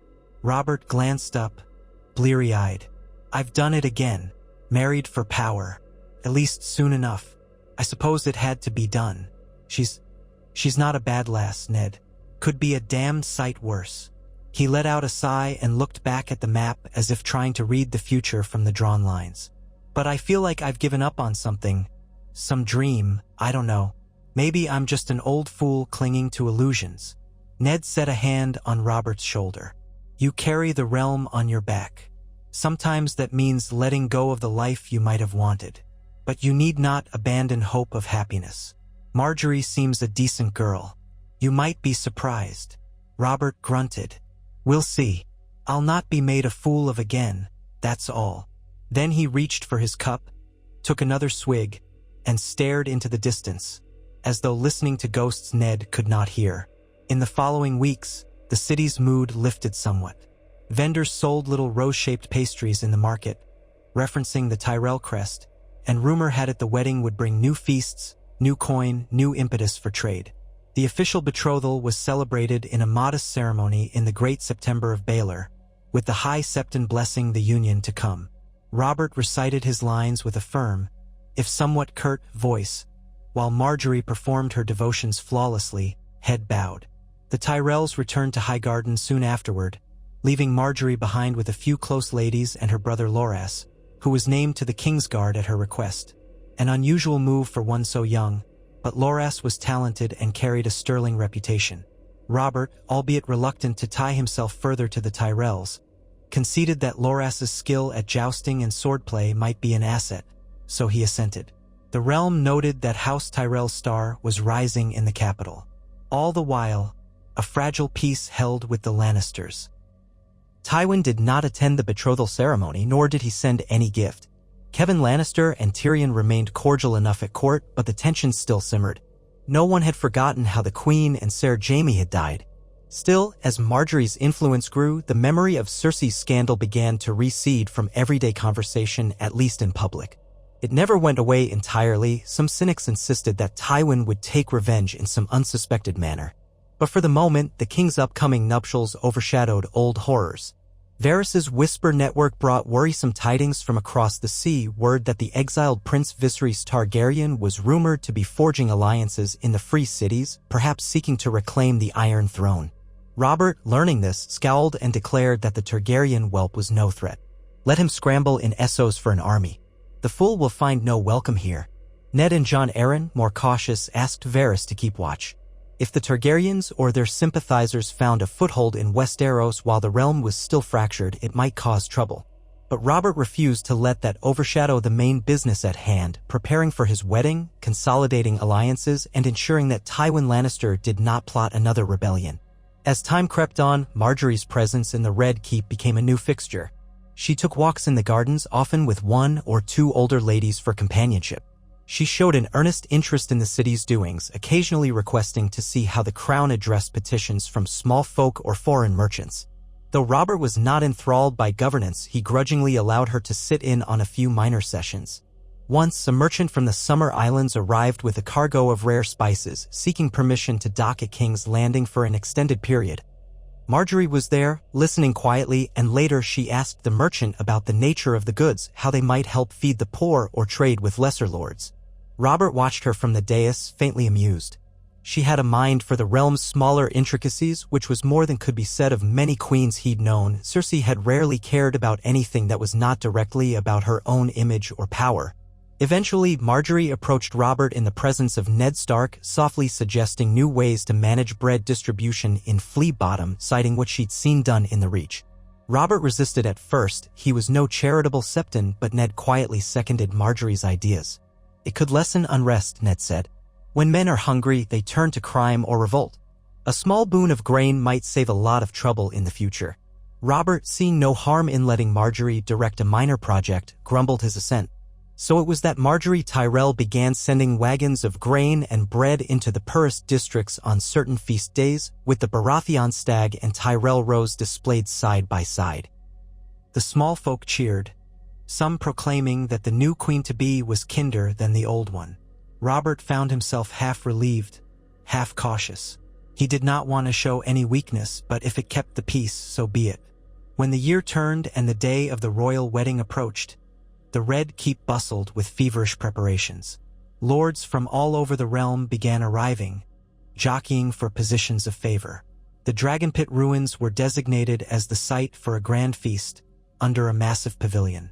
Scores of artisans hammered away to make the space suitable for thousands of guests. Silks were ordered from across the narrow sea, exotic foods from Dorne, wines from the Arbor. Mace Tyrell arrived once more, greeting the king with obsequious bows. He brought half the population of Highgarden with him. It seemed, knights and ladies thronged the courtyard, and wagons of flowers rolled through the gates. Robert, feeling overwhelmed, forced an affable grin in public while muttering curses in private. "Why so many blasted roses?" he grumbled to Ned. "We're drowning in them. Next, they'll be stuffing them up my nose." Ned only chuckled quietly and advised patience. "Let them have their pageantry, Robert.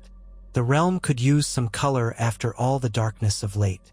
Day by day, the wedding drew nearer, and Robert tried to gird himself as if for battle. This time he would not be drunk out of his wits at the bedding. This time he would not be overshadowed by illusions. He resolved to maintain control of his faculties, ensuring that no scandal would mar the ceremony.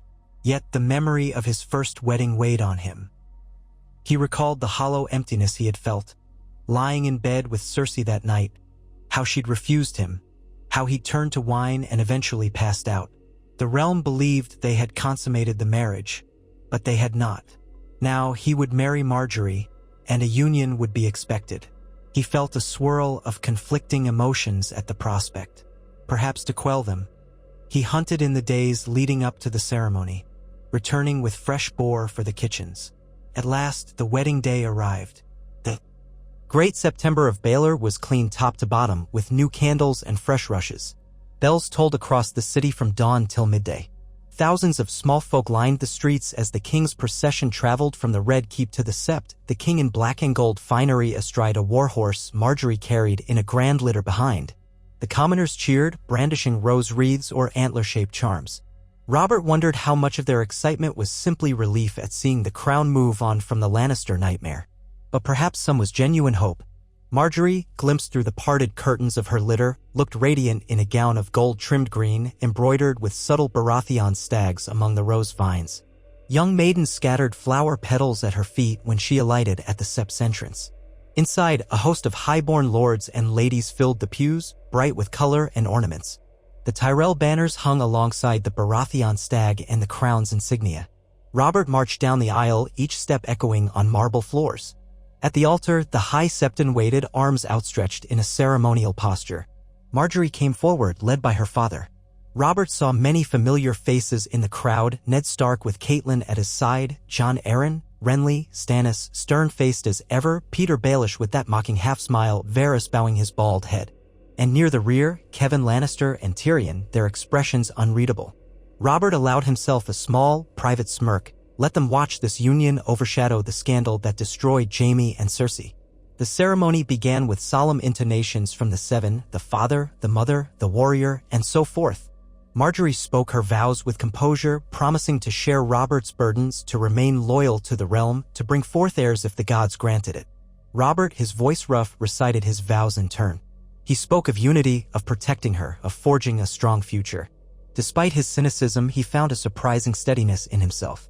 Perhaps he was simply older now, more battered, and the illusions of romance no longer weighed him down.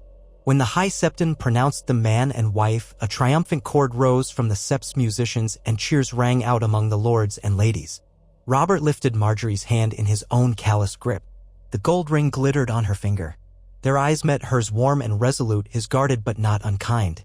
He bent to press his lips to her cheek, and though it was a small gesture, the watchers roared approval.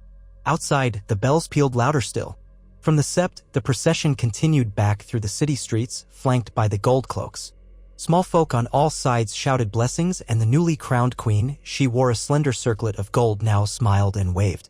Robert managed a few hearty salutes, feeling strange. He recalled his first triumphant ride into King's Landing years ago. Fresh from rebellion, the city a mass of cheering people. That day, he had thought victory meant an end to all troubles. Today, he knew better. Yet there was a flicker of possibility in the air, a sense that maybe the realm could, for a time, be at peace. They reached the Red Keep, where the wedding feast awaited under a vast pavilion that stretched across the courtyard and beyond, near the old dragon pit. Hundreds of tables groaned beneath roasted boar, spiced fowl, pottages, sweetmeats, wine, and ale. Minstrels strolled among the guests, playing lively tunes. Loras Tyrell performed a display of swordsmanship, dedicating it to his sister, and Margaery clapped appreciatively from her seat beside Robert. She looked regal, though her face was still that of a girl, but a girl who had learned how to charm a crowd. Robert sat at the head table, drinking less than usual, enough to quell his nerves, not so much to drown in them. He accepted the toasts of lords from all corners of the realm. Catelyn Stark offered kind words on behalf of the North. Doran Martell's envoy spoke a polite greeting from Dorne. Lord Royce from the Vale gave a short, bluff statement of loyalty, and the representatives of House Tully, House Redwine, and others followed. Kevan Lannister gave a curt but respectful salute, saying House Lannister celebrated the king's new union, though he did not mention the old queen. Tyrion, for his part, raised a goblet in Robert's direction and offered a murmured to a peaceful future, as though in private acknowledgement. As the evening deepened, the music grew louder, the dancing more raucous. Loras Tyrell led Margaery out for a brief dance, spinning her gracefully among the swirling lights of the torches. When Margaery returned to the head table, Robert took her hand. She looked up at him, and he stood, leading her out to the dancing area. The entire feast seemed to hush for a moment, watching the new king and queen. Robert was no dancer by nature. He had the heavy build of a brawler, but Margaery guided him gently, and they moved in slow arcs. The minstrels struck up a courtly tune. For a moment, Robert almost forgot the eyes upon him and let the music carry him. He saw Cersei's mocking face in memory, then banished it. This was a new step. He was determined not to let shadows tarnish it. At last, the time came for the bedding, a crude and boisterous Westerosi tradition that Robert did not care for. Lords and ladies began the usual rowdy jests, calling for the bride and groom to be carried to their marriage bed. Robert put a swift end to the worst of it, raising a gauntlet hand and reminding them he was the king. He would not see his new queen pawed at by drunken louts. The watchers subsided, half disappointed, but the custom demanded that the men accompany Robert to the chamber and the women accompany Margaery, as was the tradition. So they did, albeit with a more subdued form of teasing given Robert's thunderous expression. Ned Stark trailed behind with a solemn look while Mace Tyrell was all nervous grins. Finally, in the nuptial chamber, Robert dismissed nearly everyone. He had no desire for onlookers. Margaery's cheeks were flushed from all the teasing, but she managed a composed nod toward her ladies, who withdrew at her sign. When the heavy door closed, the two of them were left alone in the flickering candlelight. Robert removed his boots and outer garments, his motion stiff, feeling the weight of expectation. He glanced at Margaery, who stood by the bed, slender fingers clasped together. She wore a simple shift beneath her formal gown. Her dark hair cascaded over her shoulders in neat curls. They looked at each other in silence. Robert cleared his throat. I won't force you," he said, half stumbling over the words.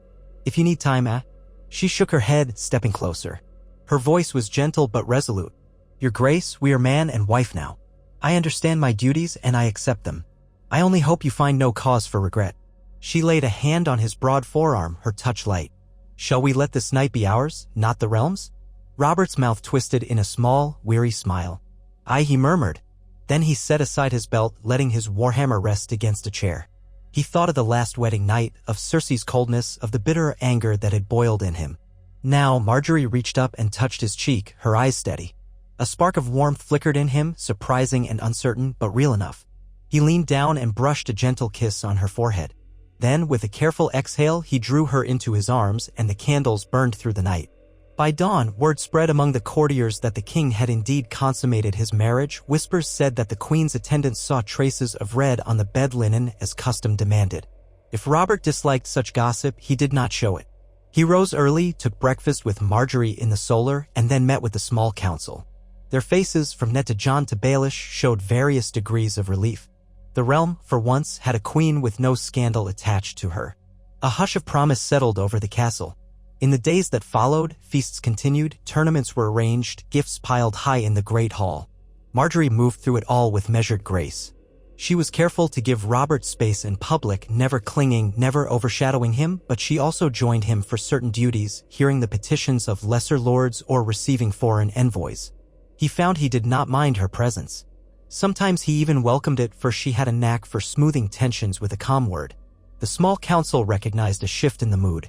Robert seemed less prone to black rages, though he still drank and hunted with gusto. The people of King's Landing commented on how the new queen was a bright presence, delivering bread to the poor, organizing a small festival for orphans, even planting new roses in the Red Keep's garden. It was not that all Robert's troubles vanished. The memory of Cersei's betrayal remained, Tywin Lannister's hostility lurked in the background, and rumors of Targaryens across the sea persisted. But for the first time in many moons, the capital breathed a tentative sigh of hope. As the summer heat rose, so did talk of an heir. Margaery's ladies discreetly began the age-old speculation, would the queen conceive soon? If she did, the realm would rejoice in the security of a Baratheon child. Robert tried not to dwell on it. He shared Margaery's bed often enough, finding a certain comfort in her gentle acceptance.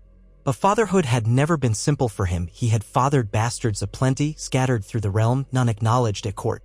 The idea of a true-born son or daughter felt both alien and important. One morning, near the end of a council session, Margaery came to the door with her usual retinue. She beckoned Robert aside. Ned and Jon saw the color on her cheeks and excused themselves politely. In a quieter corner, near a tall window overlooking the yard, Margaery touched Robert's hand. "Your Grace," she began softly, "I believe it is time to share some news. I have missed my moon's blood this past fortnight." Robert's eyes widened.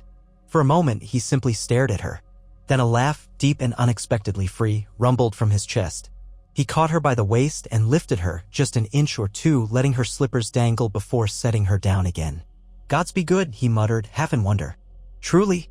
She nodded, smiling, though a bit flustered by his sudden exuberance. "I cannot be certain yet, but the signs are strong. The maesters think it likely. I wish to tell you first." A flood of feelings surged in him, relief, gratitude, and something dangerously close to joy. He had braced himself for disappointment or tragedy, but here it was, a chance at a legitimate child and heir. "We'll have the maesters confirm," he said, voice thick. "Then we'll announce it to the realm." He paused, still holding her arms gently. Are you well? Need anything?" She shook her head, that composed look returning. "Just your support, and perhaps a bit less strong wine at table. The smell is becoming difficult." She offered a small, apologetic grin. He let out a gruff snort of amusement. "I suppose I can manage that," he said. Then he pressed a hand to her cheek. She leaned into his touch. For the first time in memory, Robert felt a swell of genuine warmth that had nothing to do with lust or victory in battle. It was a simpler hope. He tried not to think of the times Cersei had pretended to be with child, or so he had once thought possible. This felt different. Margaery was no sister-tangling schemer. She was a girl who had stepped into the role of queen with surprising resolve. Within days, the city learned of the possibility that the queen was with child. Many lords and small folk began to speak openly of the future Baratheon rose or the stagbloom, weaving references to both houses. Celebrations erupted in the taverns as if the child were already born. Robert felt a mixture of pride and anxiety, praying the gods would not snatch this hope away. Ned and Jon Arryn offered quiet congratulations. Renly teased Robert that the child might have his mother's cunning or his father's roar. Stannis was more reserved, merely stating that the realm needed heirs. But the mood in court soared. Tywin Lannister's reaction was unknown. Presumably the news reached him at Casterly Rock. If he brooded or seethed, no direct sign emerged. Kevan and Tyrion remained in the capital, politely offering compliments on the queen's condition. Robert's men kept watch for any sign of sabotage, but nothing materialized. It seemed for now the Lannisters had lost the stomach for open conflict. The rest of the realm felt the weight of the past year lifting, replaced by an optimism that perhaps a new generation could mend old wounds. The months that followed proved calmer than most could have hoped. Margaery's pregnancy advanced and the Red Keep's maesters gave favorable reports. Robert continued his hunts, but he reigned in the wilder aspects of his life. He drank, yes, but less than before, not wanting to incense his pregnant wife by staggering into bed reeking of sour ale. He sometimes even invited her on shorter hunts, letting her ride a gentle mare at a safe pace while the men chased game deeper into the woods. He found he liked her company, though they were so different. She did not fear him, nor did she seem to idolize him. She treated him as a man, a king, and a husband in balanced measure. He found it bizarrely comforting. Ned, seeing this change, felt a quiet relief. Once, while they shared a meal in the council chamber, Ned said, "Robert, I believe the realm may finally know the peace you fought for all those years ago. If we can keep the Lannisters appeased, if the Greyjoys remain quiet, if the Targaryens stay across the sea, perhaps we'll have a generation that knows no civil war." Robert grunted, tearing into a loaf of bread. "A tall order, Ned. Westeros is seldom so calm. But by the gods, let's pray for it." He reached for a jug of watered wine.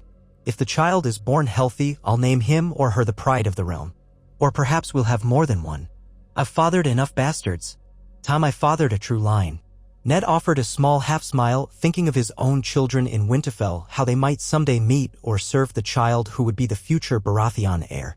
At last, perhaps something bright was on the horizon for both families. Though the memory of the rebellion and the Lannister scandal would never vanish, it felt more distant each day. No realm in Westeros remained free of trouble forever. The seeds of old hatred lingered, and beyond the seas, the Targaryen claim would not die easily. But for the moment, a hush of possibility spread across King's Landing. Street singers changed their tunes from tragedy to triumph, praising the union of the stag and the rose. Margaery's blossoming belly became a symbol of renewal. Robert, for all his scars, all his regrets, found himself living a life that was no longer overshadowed by bitter rage. The ghosts of Cersei and Jaime Lannister, executed for their foul betrayal, still haunted the edges of memory, but they no longer ruled him. He would not forget what they had done, nor the part of him that had died when he discovered their sin, but he had forged a new path, married to a woman who had not turned her heart against him, forging alliances that might truly strengthen the throne. As the months rolled on toward the due date, the city braced itself. In early autumn, Margaery went into labor, aided by the best midwives and maesters the Reach and King's Landing could muster. Robert paced outside the birthing chamber for hours, tension etched into his face, ignoring anyone who tried to speak to him. At last, near sunset, a wail rang out, a newborn's cry, sharp and full of life. A beaming maester emerged to declare that the queen had borne a healthy son. The courtyard beyond erupted in cheers as word spread. Robert barreled into the chamber, half forgetting decorum, to find Margaery cradling a tiny infant swaddled in soft cloth. The queen looked exhausted, damp with sweat, but her face glowed with relief and joy. Robert bent close, voice unsteady. "A son," he murmured, carefully brushing aside the swaddling to see the child's face. "He has your mouth, I think." "My hair." It was hard to tell with the newborn's dark fuzz. Margaery smiled weakly. "He's ours," she said simply, pressing her forehead to Robert's. "And he will know a realm at peace if the gods will it." Robert felt a surge in his chest, pride, awe, maybe fear of the duty he now bore. He felt tears prick at the corners of his eyes but blinked them away.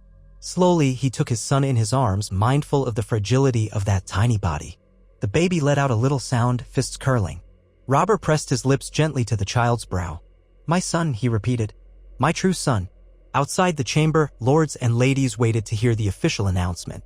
Ned Stark stood near the door, feeling a rush of relief when Robert emerged at last to proclaim, in a voice that rattled the windows, "A boy. A prince strong and healthy." Cheers thundered through the corridors, and for a moment all the realm's old wounds seemed to recede.